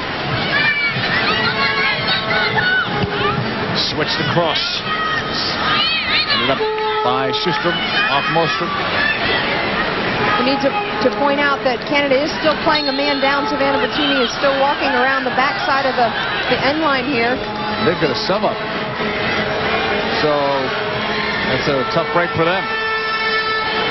As the ball is cleared out, Christina Kiss is on the side. She's not a defender either. She's more of a midfielder. So we'll see how the Canadians make the change. 10 versus 11 though at this moment in time. This is a little better by Canada, but again, the next ball is just served forward. So Sinclair and both Latham now in the last couple of times balls went forward have held the ball. And they've played the ball to somebody after they've held it, and that person has just whacked it forward. And they need to hold the ball and try to build something a little bit more, because they do have dangerous scorers. They just need to get better service to them. Tony, they're obviously having trouble, the Canadians, because Bertini's not normally a defender. She had a start, and neither is Kiss, so we'll have to see how they make an adjustment. Oh, some contact there. Kiss is welcome to the game. Well, I think Evan has probably just told everybody on his team that you are all defenders, so be prepared to play there. Like, play Dennis now. Play Dennis. Give her some space to run into her and keep it on the ground a little bit here. 56th minute. Christina Kiss is over the ball. Hooper's forward.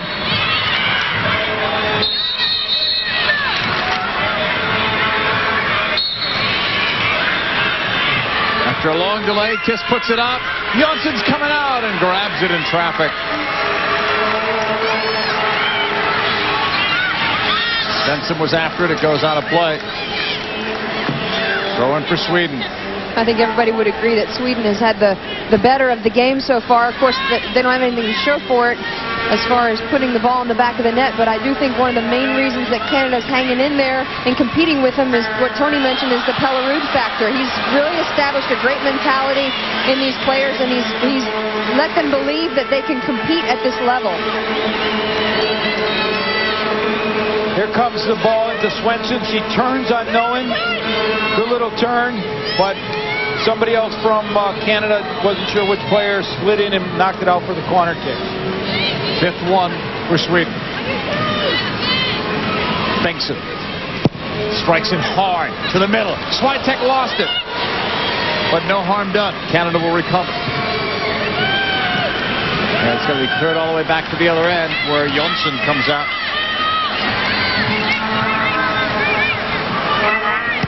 Jonsson striking it. Intended for Dennis. Played up by Westberg, and then it's broken up.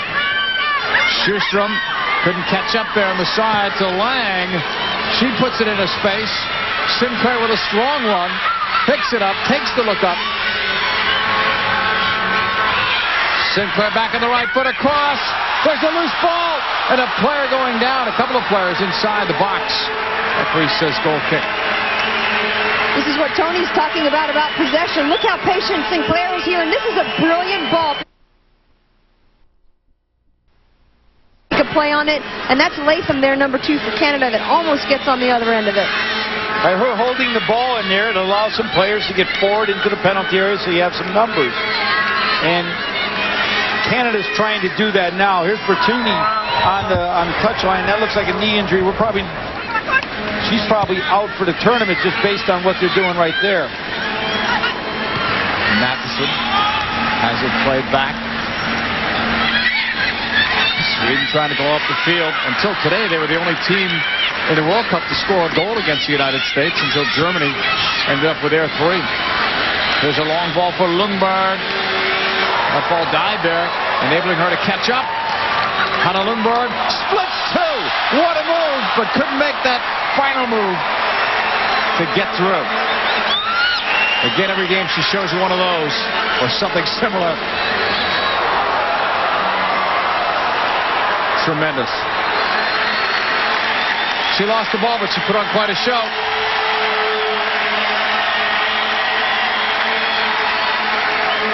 Lundberg is a player that is just so creative, and look at her. She doesn't mind if there's 1 or 2 defenders over there. Hey, how about a little nutmeg to try and beat her? And luckily for Canada, Nonen was there, as she usually is, and read it. Mostrom behind the defense. What a shot by Mostrom, but she put it just high. It seemed like it took off on her. When it left her foot, I thought Sweden was up. So to the bench. Well, you're starting to see now ball possession in front, balls being slipped through into the penalty area, and some opportunities happening. That probably needs to be in the back of the net. Wasn't far off. Sweden started to impose their style a bit on Canada right now. Canada will have a free kick coming up. Each of these teams lost game 1 and still came back to get to this stage, 1 game away from the World Cup final. Canada lost to Germany.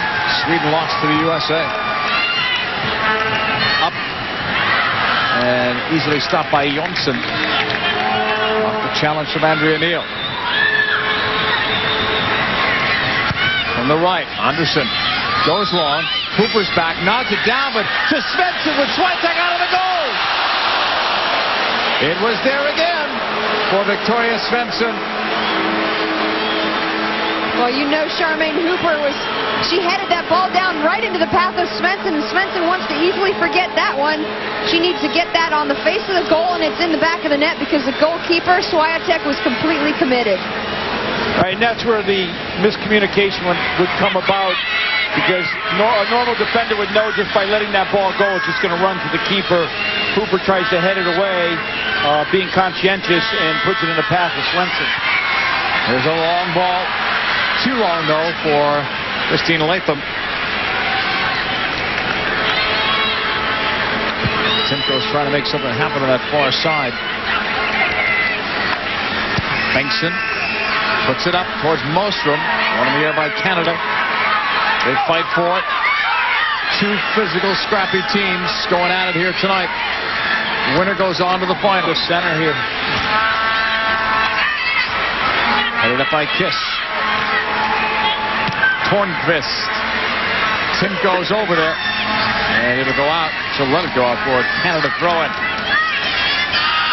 62nd minute and the pressure builds. See who could get that first goal, which could be very decisive in a game like this one.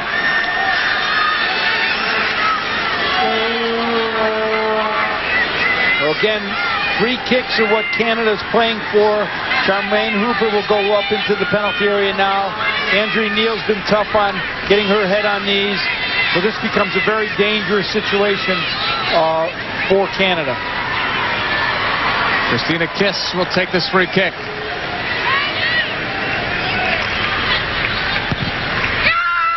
Put some power to it, but it's too close to Jonsson, and now she's able to throw long for Lundberg, but not long enough. Help is on the way. Oostberg heads it forward.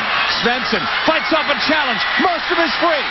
Mostrom in the box. The shot was too high again. She's missed two.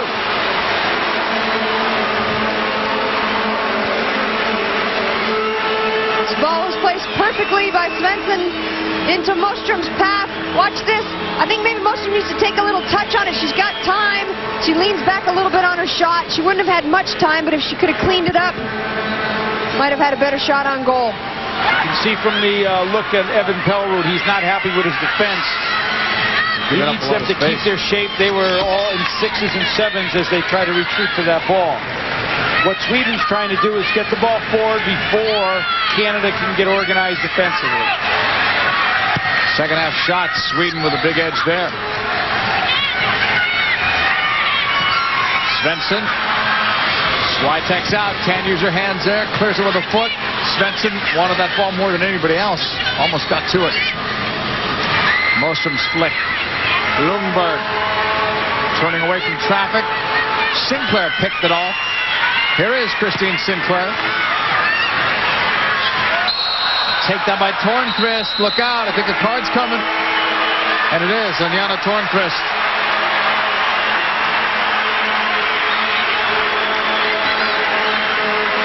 And Latham was playing with great back to pressure here, and you can see Tornqvist just takes her down. Also, I think as Latham turned, she slipped a little bit on this surface. This surface has really been a factor for players with their footing.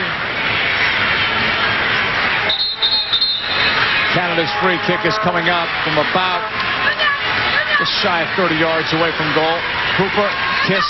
Don't be surprised if Hooper hits this one time at goal. Lang's going to take it instead. Off the post and a goal for Canada.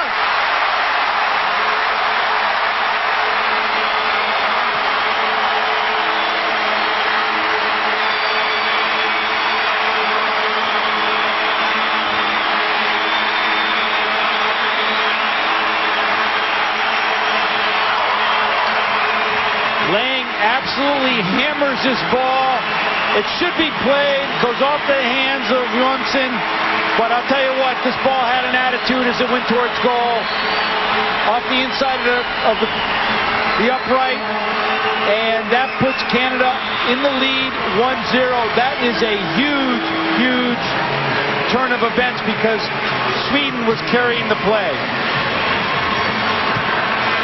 Reminds me a lot of the first game, USA-Germany. You know, Germany got a goal, and the United States had so much of the run of play and just didn't convert on their chances. That's exactly what we're seeing here with the Swedish side. They've been in time and time again and haven't converted. And what do you know? Set piece. We knew Canada was tough on set pieces, and sure enough, back of the net. 16-year-old scores again. I like that line. The ball had an attitude. Is that what you said, Tony? It did. It looks like Hooper might take it, but Lang just drives it. That ball did have some attitude. It was moving, and it wasn't a straight shot. It was a little bit of a knuckler, and Jonsson got both hands to it, which should mean a save, but caught the inside of the post and the back of the net. First time that Sweden has trailed in this World Cup since the USA game. Off a block. Kiss. Right side for Latham. Canada holding it. Playing it back to the byline. The offside flag goes up.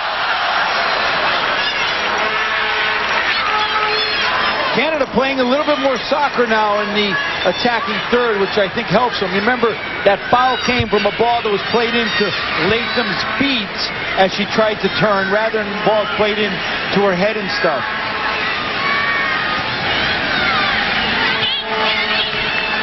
Sweden now trying to come back with a Svensson pass out. Malin Andersson. She'll get a corner kick for Sweden.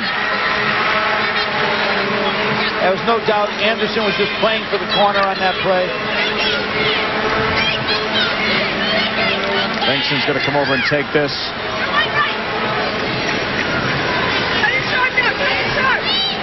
Watch Thornquist on the back post. I think she's gotten in a little too tight a couple times. She needs to stay deeper. Ball is cleared outside. Canada recovering. Johnson was way off of her line. Madison tried to play it across, and it's knocked out of play. It belongs to Canada, a side that until this year had never won a World Cup game before, and now they are one game away from getting to the final, and less than one game away now, with a 1-0 lead, and some time left in the second half. You know, the WWC trains so many of these Canadian players, as well as the college game in the United States. A number of them playing for Nebraska. Vestberg will play it to the right. Don't know what the odds would have been before this World Cup started, but couldn't be that great that the USA would not be in the final and Canada could be. But that could happen. I'm not a betting guy, JP, but that's probably something I would not have bet on. No. Canada's really stepped up here. 12th place in 1999. This ball knocked out, and it's a goal kick for Johnson. And Sweden now has kind of lost their concept. They're down a goal. They got to get back to what they were doing well. They got to start playing balls into their front runners. Mostrom's been getting in with runs out of the midfield. Don't panic. You just start serving balls into the air, you're going to turn the game into just a combative game, which I think favors Canada. Malin Andersson plays it back. Sweden have 2 subs up on their bench. Sjögren is one of them, and Ulfqvist is the other. We're going by past games. One would think that Malin Andersson's day might be done. And possibly Bengtsson, too. We'll see. It's going to get a lot tougher for Sweden to penetrate this Canadian defense because Canada has settled now back into a bunker. They've got 9 players behind the ball in a lot of cases. Doesn't leave much space for Sweden to attack into. Good point, Wendy. They've moved into from their 4-3-3 into like a 4-5-1 now. And it could even be a 5-4-1. So it's not going to be easy, but Sweden still has to possess the ball because they're dangerous with set pieces around the penalty area also. Tony, what do you make as a coach of a double switch like this? You got to bring in attacking players. You got to bring in fresh legs. And I think now's the time to do it. You got 20 minutes left in the game. Get these players in. And from watching these players in earlier games, one of them has some pretty good pace. Maybe get around the flank. On that far side, it's going to be knocked out. Canada's ball. It'll be interesting, Wendy, to see how Canada plays this now with a 1-goal lead. And a lot of young players out there, too. Well, we started talking about it a moment ago. They have settled back into a bunker defense, which is tough for Sweden to penetrate. It's going to become very frustrating for Sweden on their opportunities, but I agree with Tony. Possess the ball in the midfield, try and draw this Canadian defense back, and then try and draw them out and spread them out, and then put the ball into the mix. Nonen will clear as this ball rolls out. Sweden have a lot of support here in the stadium, not nearly as much as the Canadians do. A lot of people rooting for Christine Sinclair, who plays locally at the University of Portland. 71st minute. Long ball from Sweden. Svensson. Hooper's on her. A bump there. It goes out. Throw it. Canada.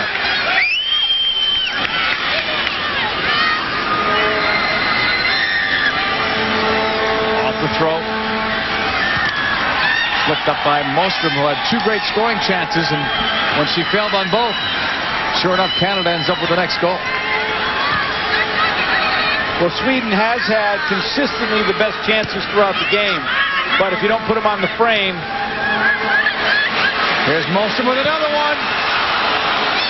Seemed like she had it measured, but puts it off target again. Another example of what Tony just said. Mostrom's had three great chances, in my opinion, and none of them are on the face of the goal. Ball's not going in unless it's on the face of the goal. And she's been one of their most reliable players this whole tournament for Sweden. Bengtsson. Blocked. Bengtsson will take it up again. Canada are less than 20 minutes away if they can hold on from getting to their first ever World Cup final. Bengtsson. Mostrom. Svensson.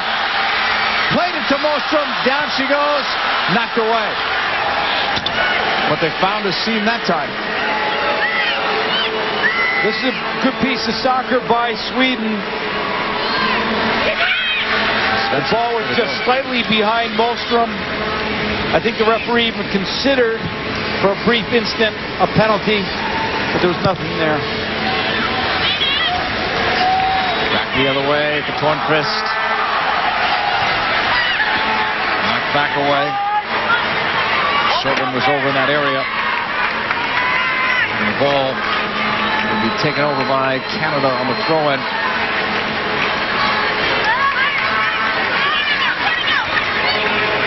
Terry Lang on the right. Sinclair fighting for it. You can hear Sinclair say it was out already. And then the shriek was from Oostberg, who didn't agree. Throw in Canada. And Evan Pellerud has another sub getting ready. Leanne Wilkinson.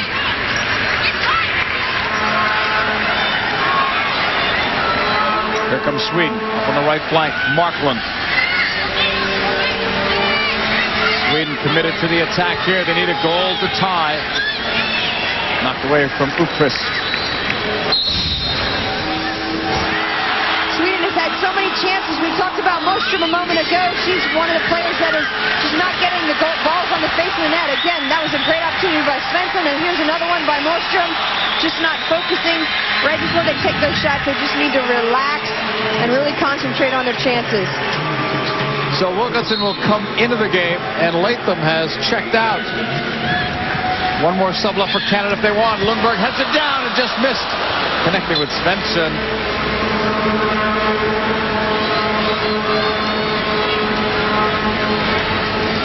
There's a Lundberg header, but they're calling Svensson offside. I didn't see that. Haven't been tremendously impressed with the assistant referee on that far side. But again, balls just played into her head are going to be more difficult. She needs balls played into her feet. Sweden makes their final sub of the night, and Sari Johansson, who played in the Olympic team, has not played in this World Cup, but the feeling again is that Bengtsson is no longer a 90-minute player. And that tells me that Larson and Cal are both too injured to play in this game, because if not, one of those two would be in. Larson would have started. So that's it for Sweden in terms of subs. Canada can make one more if they want. Here's a long ball. Swiatek got that in traffic. Aggression. She wants to play goalkeeper aggressively, and this is big-time goalkeeping. She came in as one of 3 Canadian goalkeepers. Karina LeBlanc started game 1. Swiatek got the call in the rest of the games. A lot of teams only took 2 goalkeepers. Canada took 3, and one of them was Erin McLeod of their under-19 squad. 76th minute. Canada up by 1. Push back. Matheson holds. Toe poke back out. Kiss tried to lead someone. Picked off. Look at the opening. Motion could run all night. Played it out wide. Johansson.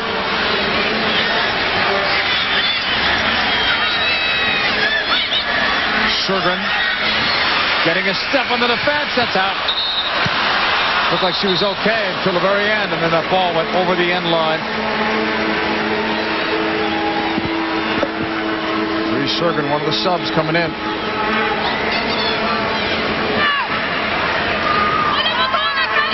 She she has some pace. She's shown in earlier games that she can beat players around the flank, and that may turn to be very, very important here as Sweden tries to get back in the game. Sweden looking to come back again. That's Timko's side. She's got it covered. Out for a throw-in. Tomorrow night, 7:30 Eastern on ESPN. Monday Night Countdown. Live reports from the Colts-Bucks game and a complete breakdown of all the day's NFL games. It's coming up at 7:30 until the Colts-Bucks game will start at 9 on ABC Sports. Whitney Timko. A lot of these Canadian players, the young ones, have played every minute of all of these World Cup games. Not only getting experience, but winning games besides, so they continue their run here. Up for Lundberg. On the right side, Johansson running at Timko. They collide. The ball rolls out for a goal kick. Unless it's overruled, it's going to stay with a goal kick. Here's Timko coming in hard. Hard to see who was the person that touched that last. Obviously, the Swedish player feels that it was a corner kick, but the referee and the assistant referee chose differently. Westberg puts it up. And Hooper over the back. Quick restart for Sweden. Deep run. Mostrom shot. Mostrom with a goal.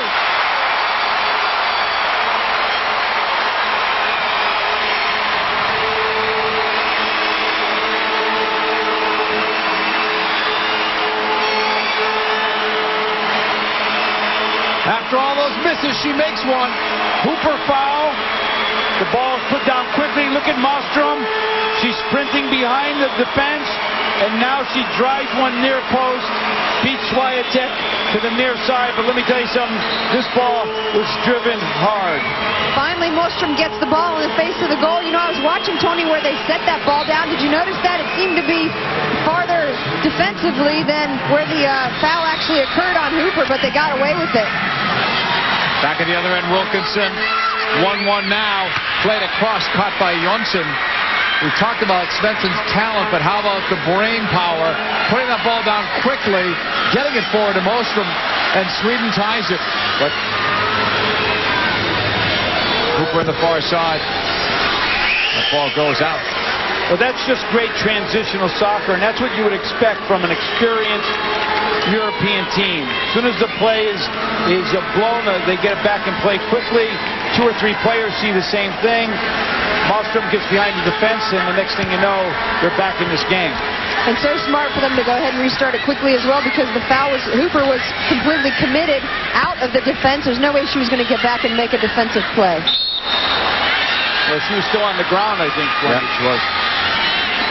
This foul goes against Sweden. Here's another look at a quick restart. And Mostrom had started her run when Svensson put the ball down. So they were in sync. And you can see the dismay of Evan Pellerud that his team got beat on that. They were about 11 minutes or so away from a spot in the World Cup final, and they could still get there, but they were up by 1. Now it's 1-1. And remember, this match is tied at the end of regulation, up to 2 50-minute overtimes. Golden goal applies, then penalty kicks. Mostrom is on the run again. She's kicking it up a notch. She'll get a corner kick for her side, and all of a sudden, her legs are getting lighter in terms of running. Well, this is a great little piece of soccer by Sweden, and Mostrom, you're right, seems to be getting stronger as this game goes on. She's starting to stretch the Canadian defense. They've worked so hard defensively that now maybe they might be losing their legs a bit. 7th corner for Sweden. Sjögren. Lundberg couldn't get to it. And Sweden will play it back. Westberg. Svensson off the chest. Leaves it. Boomquist. Save. Corner kick. Oh, they knew that was close. Swiatek had to come up with that. Laid off brilliantly by Svensson. Shots taken. Swiatek's on it, but she's got to be at full stretch to put that around the post. Eighth corner for Sweden. 82nd minute. Driven across and now cleared away. Sweden will recover it. Long ball played up. Hooper knocks it down, but there's Svensson looking to turn. Plays it back in the middle. Blasted away by Canada. Sweden now scored in 12 consecutive World Cup matches. The record held by Norway with 15 straight. Over 3 World Cups, Norway achieved that. Tornqvist clears up. Uqvist. Sjögren. Right side Marklund. Sweden trying to string some passes together. That last pass, though, was too long. Look at Svensson's run after that ball. She thinks she can get to every one of them. Svensson just runs for 90 minutes. She's got great energy. She just wants to be around the ball. You have to resurrect the WWC, Tony, and bring her over here, because she's one of those players I'm sure you'd be targeting. We're working on it, and I'll tell you, all our coaches are here, and they're looking at players like Swiatek and Svensson and some of these other young European stars, and it would be exciting, wouldn't it? Uqvist in the turn, looking, still with it. She's going to let it rip, but it's blocked. Your approach, and now hit. 83 minutes gone on the clock.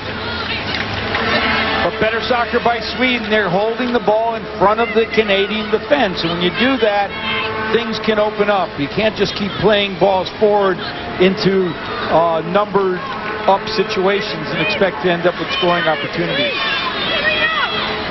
Heller looking on in the 84th minute. Canada had the lead, but lost it. Mostrom laid it up, and that's blocked. Christina Kiss out wide. Sinclair. The run was made by Wilkinson. All the way back it comes. Sweden will take it with Tornqvist. Nearly 84 minutes gone here. Uqvist. Kara Lang missed. Good second effort, but Uqvist kept it going. And then it's cleared away. That's what the fresh legs can do, all that pressure. Well, I think Sweden is a little bit deeper team. You got to give credit to Coach Domensky for making some good substitutions, and they've given Sweden a little bit of a lift here. We've seen that throughout this tournament. Whenever they've subbed, those subs have made a difference, especially that Nigeria game in Columbus. Here's the long ball, cleared away. Sweden try to go up the middle with Østberg. Canada looking to counter. Long run for Sinclair. But Vestberg is there. Back to the feet of Jonsson.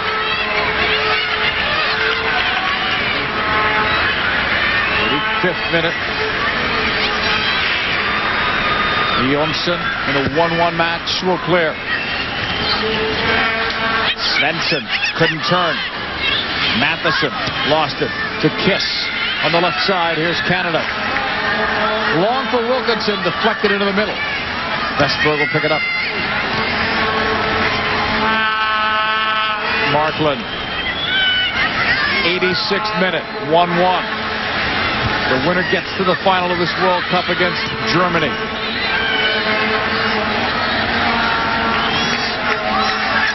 All the way back, Cooper's going to chase, trying to cut off Svensson. Wendy, you had mentioned that Canada bunker before. Because of that bunker, you'd have to think they haven't had a shot in the last 20 minutes. Well, they haven't, and they're really just trying to hang on. You know, it's not a bad position for them to be in if it goes into extra time. So Svensson trying to end it here. Lundberg missed. Lundqvist off the post and in!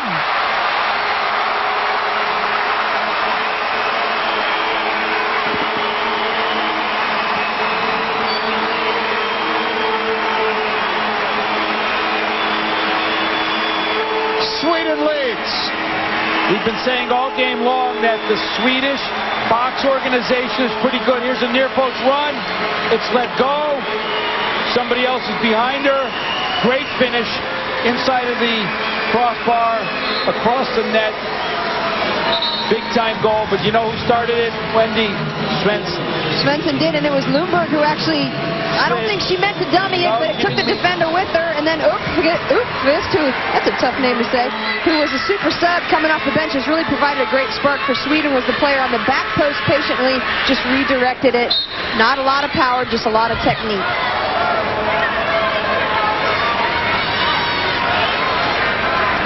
I don't want to jump ahead here, but it could be USA-Canada in the third place game, and that would be a battle of wills.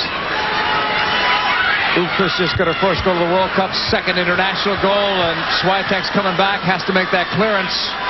Mostrom chasing it down. Johansson looking across. Swiatek's got it. Unless Canada scores soon, Sweden's going to play Germany in the final, and as Tony mentioned, USA-Canada in the third place game. Well, Canada, since subbing Latham out, they have not had a shot since Lang's goal. That was the free kick goal that they scored. Sweden was looking to kill it right there. They could have found Svensson. So what you got to do now is you got to put Charmaine Hooper back up top. She's got to be someplace where balls are being served into her. She's probably exhausted from chasing, but she has tremendous fitness. She's a pedigree soccer player, and right now, having her in the center of defense doesn't make a lot of sense to me. And then Pellerud has taken this Canadian team farther than anyone thought they could have gone in this World Cup, but to go farther, Canada needs a goal. The worst they could do, though, is play that third place game, which is still huge for Canada, who again finished in 12th place in the last World Cup. Canada had the lead for so long in this match, and let's not forget, you know, they beat China with this type of game plan, where they got ahead, settled back into a bunker, did not have the better of the possession by any means. China completely dominated that. This just didn't work a second time for Canada, or it looks like it's not going to work in their favor this time. Look it up now to Kiss. They got to get Hooper forward. Hooper right now still stuck at the back, as Markman will take it. Played up on the Lundberg. Now the ball is played over. Svensson will chase it down. Victoria Svensson will hold. On the turn, still has energy at the end of this game. And now it's cleared away by Canada. Sweden looking to get this ball, keep it in play, which they do. Oostberg. And that'll roll out. Throw in Sweden. You wonder when Canada lost Bertini how much that affected him. She's not a defender by trade, but an experienced defender back there. They had to burn a sub that they didn't want to. Well, the goal came from that side also, and Bertini, again, using her experience, wasn't letting anybody get behind her. There's a takedown. But now, Coach Pellerud has to make an adjustment. He needs to get Charmaine Hooper up there with Sinclair. Play with the three-back. He's running out of time to do it. This is Lang, tackled away by Sweden's Tornquist. Out it goes. Stoppage time is where we're at. 3 minutes is going to be added on, so that's how much time Canada has to try to get back. I think we're in the final. I think we're seeing Charmaine now heading towards the front line. Canada will probably go with just 3 in the back. But it's Sweden's ball, and they'll take their time. Oostberg up for Lundberg. They'll play it long, the Canadians do, but it's blocked by Tornquist. Matheson kept it going off Hooper. Had she been able to flick that ball up, Lang was open down the middle. It's the effort from Sinclair. That's a great fight to the end, and she'll draw the foul. She and Matheson. And that's huge because now it's they got a set piece, which means Hooper's in the box, Sinclair's in the penalty area. And every bit of fighting power that Canada has is going to be on the end of this service. Free kick for the Canadians. They put it up. Headed awkwardly by Sweden. Canada keeps it alive, and that last header was not a good one. On the turn, Dennis got clipped by Svensson. Giving up the free kick, but she didn't want her to be able to turn and go down that sideline. Here's Christina Kiss. About a minute and a half to go. Kiss plays it up. It got through. And legs got tangled up as the ball went wide. And that hurts Canada because now, with this goal kick, Sweden can waste some time. Here's the replay on it. You can see this body's all over. Lang almost gets a toe on it, but actually good defense on that backside prevents her from getting near the ball. About another minute left on Canada's hopes of getting to the final.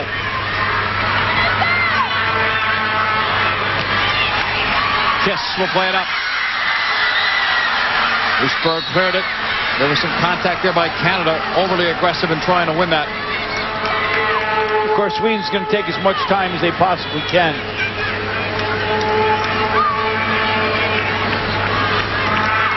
Unless something remarkable happens, we're looking at an all-European World Cup Championship match. And a replay of the European Championship. That's right, won by Germany. Seconds left. Canada will be playing in the third-place game unless they could score a goal against the USA. Here's Uquist. Swiatek was coming away off the line. It'll go out, goal kick. They've got to hustle and hope that there's some more time put on. Referee's looking at the watch. Not a good sign for Canada. That's it. That's it. Sweden will go on to the final for the first time in this World Cup.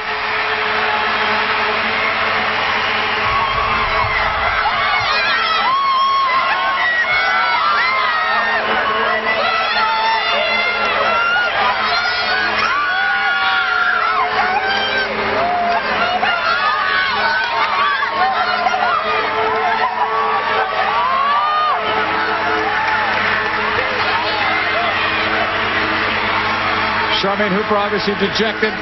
The third-place game is next for Canada because Sweden came back and scored 2 unanswered goals. This is a young Canadian team. They have nothing to be embarrassed about. They have achieved way beyond what most any soccer expert expected. And they did it with a lot of heart and class. Bracket-wise, Germany versus Sweden, and then it's a big third-place game if you want to think of it this way. Canada would love to play the United States.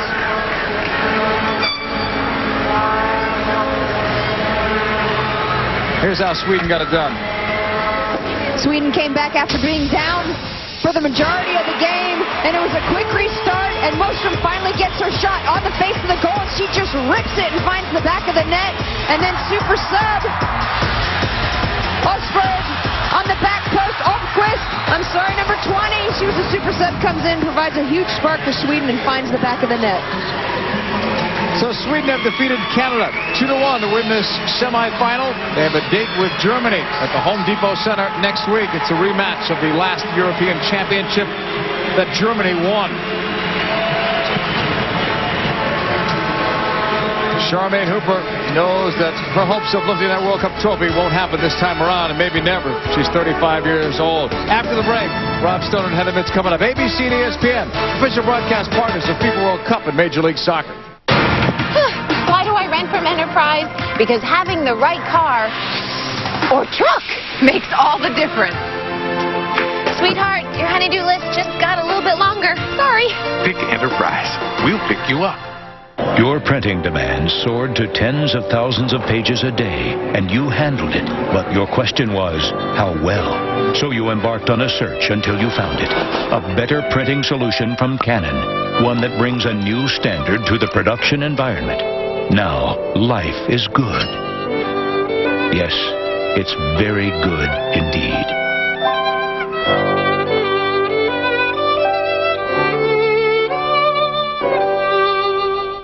Now this is big. Now's the best time to buy wireless phones and accessories during the big sale at Radio Shack. It's so big. It's the LG VX6000 camera phone. Take, send, and personalize pictures. Just $149.99 after a $50 Radio Shack mail-in rebate. It doesn't get any bigger than this. The big, big sale. Now at Radio Shack. You've got questions, we've got answers. I got a question for the folks at Radio Shack. Who's in charge of spelling around here? Why do I rent from Enterprise? Because having the right car or truck makes all the difference. Sweetheart, your honey-do list just got a little bit longer. Sorry. Pick Enterprise. We'll pick you up. Best bowlers in the world bending the laws of physics. The PBA Tour is back. Spin doctors Chris Barnes and Norm Duke lead the pack into the first tourney of the season. The PBA Banquet Open, Sunday, October 12th at 1 on ESPN. Have you seen Wildcat yet? It's 36 holes of championship golf amid the highest elevations in Harris County. But with its peaks and valleys, you might think you're in the Colorado foothills. 3 miles south of Reliance Stadium on Alameda, Wildcat is the preferred golf club of the Houston Texans. It's great golf just minutes from downtown. For tee times or to book your event, call 713-413-3400 or visit us on the web at www.wildcatgolfclub.com. Wildcat Golf Club. It's ours, Houston.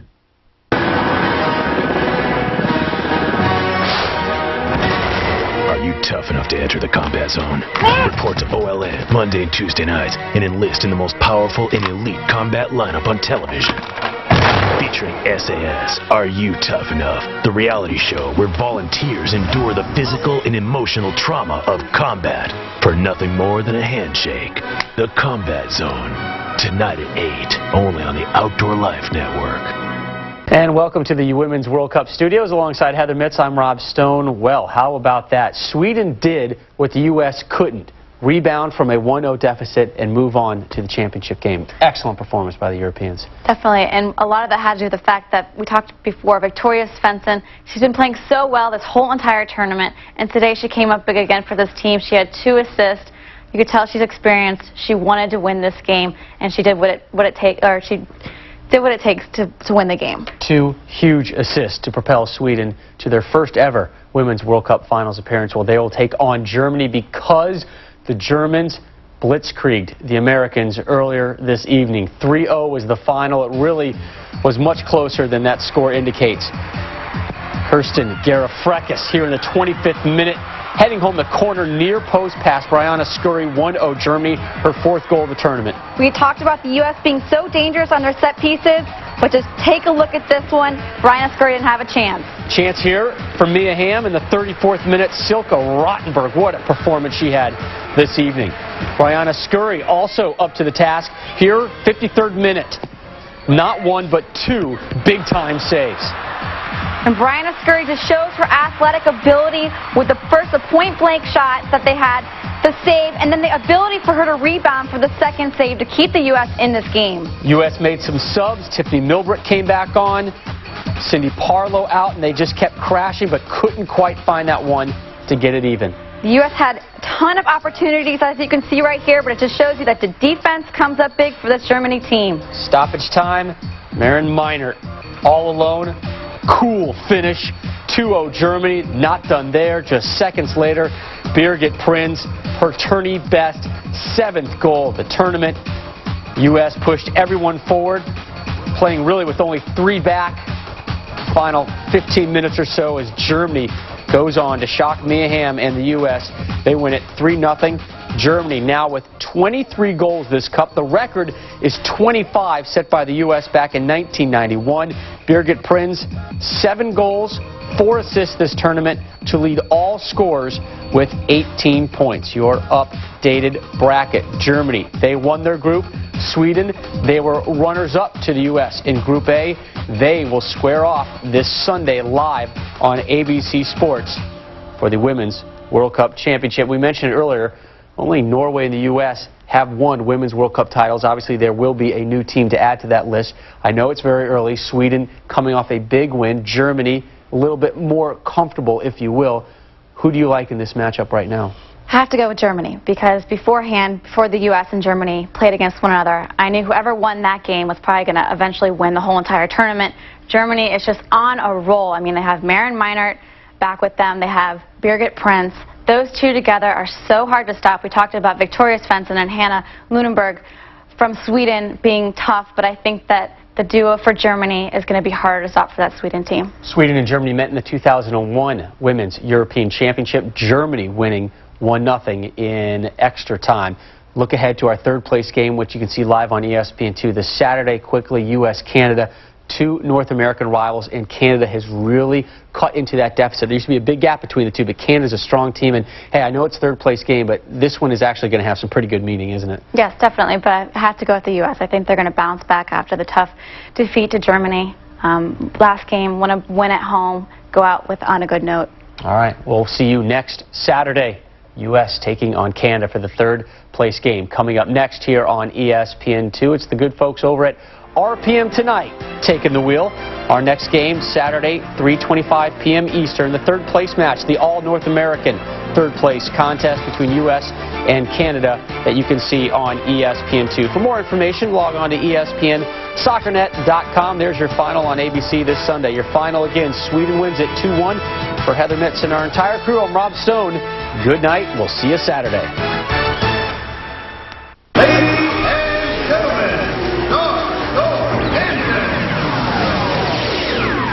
Coming up on RPM Tonight, Winston Cup is in Kansas. Jimmy Johnson found out not all roads lead to Oz. Can he find a handy tin man to get his car back to the top? Jeff Gordon looks for history at the end of the rainbow. Would he find the pot of gold that has eluded rivals Tony Stewart and Kevin Harvick?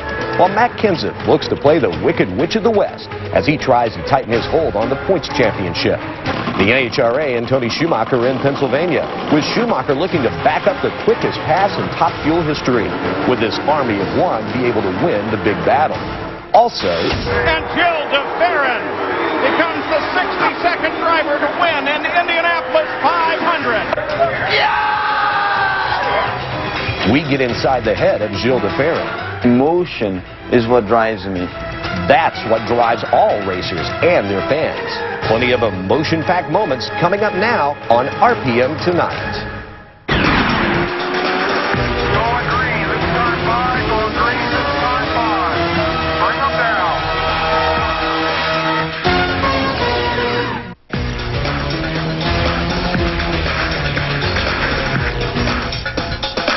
Hello, everyone. I'm John Kernan, and this is RPM Tonight. The first two times the NASCAR Winston Cup stars raced at the brand new Kansas Speedway, there was barely one racing groove. This year, it was a whole different story, as the drivers were actually able to race side by side, and they put on a great show. Bill Elliott clearly had the fastest car, but once again, Ryan Newman and his Matt Borland-led crew proved that strategy can be even more important than just raw speed. Not a good day for Winston Cup point leader Matt Kenseth. He crashed after trying to avoid a spinning Michael Waltrip. Kenseth posted his second straight finish in the 30s. Also another tough day for Elliott Sadler, who flipped last week at Talladega. He crashed at Kansas, although not in such a spectacular fashion as last week. Kurt Busch lost an engine. That led to fire getting inside the cockpit, but Kurt got out of the car okay. Ryan Newman last pitted 78 laps from the end, wound up passing Jeremy Mayfield for the lead 28 laps from the checkered flag. Newman made the most of the situation by holding off a hard-charging Bill Elliott in the closing laps to pick up the victory. It was his 8th win this year and the 9th of his young Winston Cup career. Mayfield continued his strong performance, picking up his 3rd top 3 finish in the last 5 races. Jeff Gordon's bid for a historic 3rd straight win at the Kansas Speedway come up a little bit short, but Jeff said he was pretty happy with his 3rd straight top 5 finish, while Kevin Harvick picked up some ground in the championship chase with his 6th place run, but in the end, nobody had anything for the fuel-efficient Newman. On Sunday morning, Kenny Wallace sarcastically joked, if you give Ryan Newman bad tires and an empty tank of fuel, he'll win. That's essentially what you did. How were you able to win the fuel mileage game again? Well, they weren't bad tires. They were just used a little bit more than everybody else's. Goodyear had a great tire here. Guys did a good job strategy-wise. We didn't have a good day in the pits, but we were able to overcome that. Just another good day for us. Hopefully we can have more, but it still just feels good. 8 wins this season, starting out to be a pretty good year after a very rough start. Have you been able to put it in perspective historically how good a sophomore year this is? Not yet. I know we've set some records, but we're just going to go out and do the best job we can. Same thing I tell you every time we come out here and see what happens. Yeah, this interview is getting redundant, isn't it? But something that is different is the fact that you're closing the gap on point leader Matt Kenseth. You've shaved off over 200 points in the last 3 weeks. Is there enough time? I don't know. We'll have to see. You know, Matt and his team, like I said, have done a great job all year. We'll just have to keep our team going and see what happens. It's just points. The record for wins in a single season is 13. Is that an attainable goal? Number-wise, yeah. I mean, it's going to be extremely tough, and you know, we'll be happy just to see what we can do the rest of the season. Congratulations. Thank you. Ryan Newman, another victory, number 8 in 2003. Yeah, but Mike Newman has just been on fire during the second half of the season. Since he finished 22nd in the Pepsi 400 at Daytona, he has won 6 of 13 starts. He has also gained 354 points on CANvSWE in the chase for the championship. Jimmy Johnson started from the pole but had to go to a backup car after wrecking in practice, so he actually started at the back of the pack. Still, Johnson rallied to finish in the 7th spot. Ricky Rudd has now posted 3 top 10 finishes in the last 5 races. Also a good run for another veteran as Rusty Wallace finished just ahead of Rudd. The guys did a great job in pit stops today, and I thought the calls were pretty good. But we just didn't get the track position, and we needed to get right there at the very end. And there's been times where the handling was off, and I lost a couple positions. One time there I wasn't on my game, and I lost a position on a restart. But right there at the end, I got stuck behind a doggone lap car, and 2 cars got past me, and I finished 9th. So I was going to finish 5th to 7th, it looked like. But that was amazing. Again, the fuel mileage thing, how it pans out. But hey, it was a good run for us. I think that's our 5th top 10 in a row, and we got to keep on hammering at it. Jeff Burton heads up the next group of finishers in the Banquet 400 with his 13th place run. Bobby Hamilton Jr. looked pretty impressive in his first Winston Cup start this season with 14th after starting in the 18th position. Bobby Labonte led 2 laps during the race but dropped back to finish 17th. We had a pretty good race car there, and you know, we lost a little bit of track position and you know, couldn't get around much people. We broke a header there with about 75 to go and really lost a lot of torque up off the corner and couldn't pass. Matt Kenseth crashed early, finished 36th, his worst finish of the season, so he lost a lot of ground to Kevin Harvick. Kevin now trails Matt by 259 points with 6 races remaining. Newman climbs to 4th in the standings, and later on RPM tonight, we head out to Kansas to find out if Mike Massaro has uncovered Newman's secret to stretching a tank of gas to its limits. On RPM today, we told you that if conditions were right, then we could see a record-setting day at Maple Grove, where the NHRA Powerade Drag Racing Series finally found the weather dry enough to get down the racetrack. 3 weeks ago, Tony Schumacher had set an unofficial national ET record with a 4.465 run down the quarter mile. He needed to come within 1% to make it official. We go out to the racetrack in the second round of action. Tony going up against Doug Herbert, and Schumacher's. He's like, I'm going to go for an even quicker run here, a 4.441, a new national elapsed time record, 332.34 miles an hour. And the Sarge says, hey, let's just go for the win. And he takes on Jim Head in the finals, a 4.58 with a 4, a great drag race, but nonetheless, Schumacher picks up the victory, his 3rd win in the last 4 national events, and into the sand he went, but he was okay. Now to funny car action, and check out Dale Worsham. He's in the near side, at least to me. There you go, boom, ball of fire. Blew the body off of it, but fortunately Dale got out of the car. He was all right. First round, Tony Pedregon, the points leader, against Dale Creasy Jr. And Pedregon had a little bit of a trouble, a little tire shake there, and Creasy picks up the victory to knock out Tony Pedregon. Still in the first round, John Force against Terry Haddock, and Force, a little trouble there. A little too much traction there. Lifts the front end, and Haddock picks up the win with a 4.97. We head now to the finals. Cruz Pedregon going up against Tim Wilkerson, and Cruz is up in smoke almost immediately off the line. That pretty much gives Wilkerson a free pass of 4.86 with the 9, and of course the happy crew celebrating afterwards, as well they should for Tim. Moving on now to Pro Stock action. In the finals, it was Troy Coughlin going up against Warren Johnson, and the Professor gets a free pass because Troy was a little anxious and he hit the red light. Warren Johnson with a 6.755, 204.76 miles an hour, the Professor's first win since the Western Swing out in Denver. Pro Stock Bikes, Michael Phillips going up against the defending champion Angel Savoie, but Phillips gets off the line first, and he goes on to win this one, a 7.13 to a 7.16, a big, huge upset, as Michael's last victory came way back in 1995. And even Even though Larry Dixon went out early, he still managed to pad his point lead over Doug Coletta in Top Fuel, and now leads by 348 points with just 3 events left. And with Whit Bazemore not qualifying, Tony Pedregon now leads Funny Cars by 94.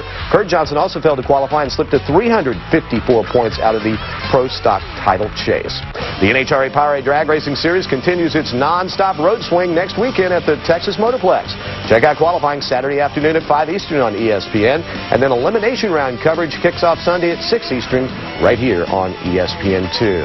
Coming up on RPM tonight, the stage is set for another exciting championship battle at the Texas Motor Speedway, a race in which another former champ ends his career. It's been a great period. You know, I am satisfied. I feel content with. I've grown a lot. I've learned a lot.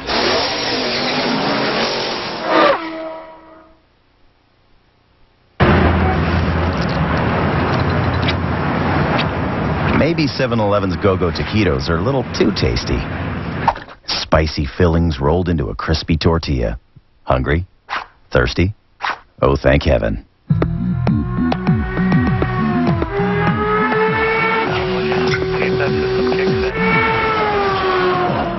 Definitely more positive coming up the corner. The reason we race is simple. It's where we get a lot of our best ideas.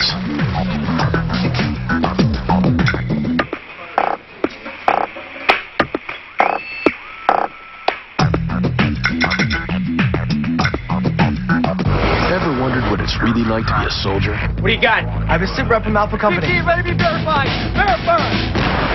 Put yourself in the picture with this free video. You'll see over 200 great jobs in the Army and over 180 in the Army Reserve. You'll also see what skills you learned, how you can earn money for college, even what soldiers do in their free time. Call 1-800-984-ARMY now and get this free t-shirt and your free video. Put yourself in the picture and see what it's really like to become an Army of One. Hockey's opening night. America, lace 'em up tight. Everyone has a chance to be a champion.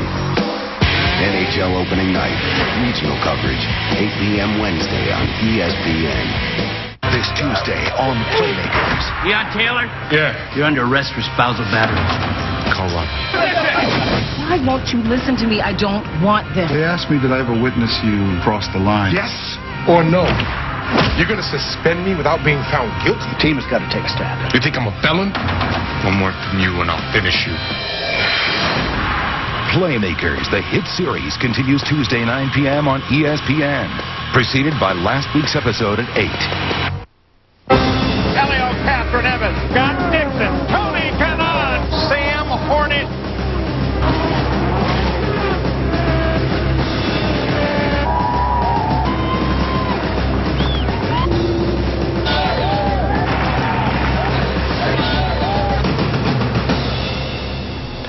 It should be a good old-fashioned shootout next Sunday in Texas, as only 30 points separates the top 5 drivers in the chase for this year's IRL IndyCar Series Championship. Both Scott Dixon and Elio Castro-Neves are tied for the lead, with Tony Kanaan just 7 points back. The strategy is simple for those three: win next Sunday's race and win the title. The competition and the level of teams, drivers, everything this year has been far more than what I probably expected, and it's been very hard to win races, to place well, and I think just in general with the team working very hard this year, a lot harder than I think anybody thought, and I think accomplishing winning this series this year is going to be very big, and I don't know, it'd be nice to do. We'll just have to see how it plays. We ask you to visit rpm.espn.com to tell us who you thought was going to win the championship this year. Here's a look at the results. And, well, most of you think Sam Hornish Jr., the 2-time defending IRL IndyCar Series champion, will walk away with a 3rd straight title. Elio Castro-Neves is next with 26.7. But a lot of you aren't putting too much faith in Gilles to win the championship, as he sits back in the 5th spot, 30 points behind. And I can't really blame you, because really it would take a miracle for Gilles de Ferran to win the championship. But, miracles do happen from time to time, and the chase for the championship isn't over until that checkered flag falls. At any rate, next week's race marks the last for de Ferran as a driver, and even if he doesn't win the title, he's proven over the years that he is a champion. emotion is what drives me. Emotions, they push me forward and they give me the drive, but I try very, very hard not to let the emotions take care of my rational side. If you're going to be successful, you better be thinking. The thinking man, the showman, the family man, all are a part of Gilles de Ferran. Each part makes him one of the most successful drivers in American open-wheel racing. His path was roundabout. He was born in France, raised in Brazil. De Ferran juggled engineering studies with his racing dreams en route to a Brazilian Formula Ford championship in 1987. He then moved to Europe, winning a British Formula 3 title in 1992. He came to America in 1990.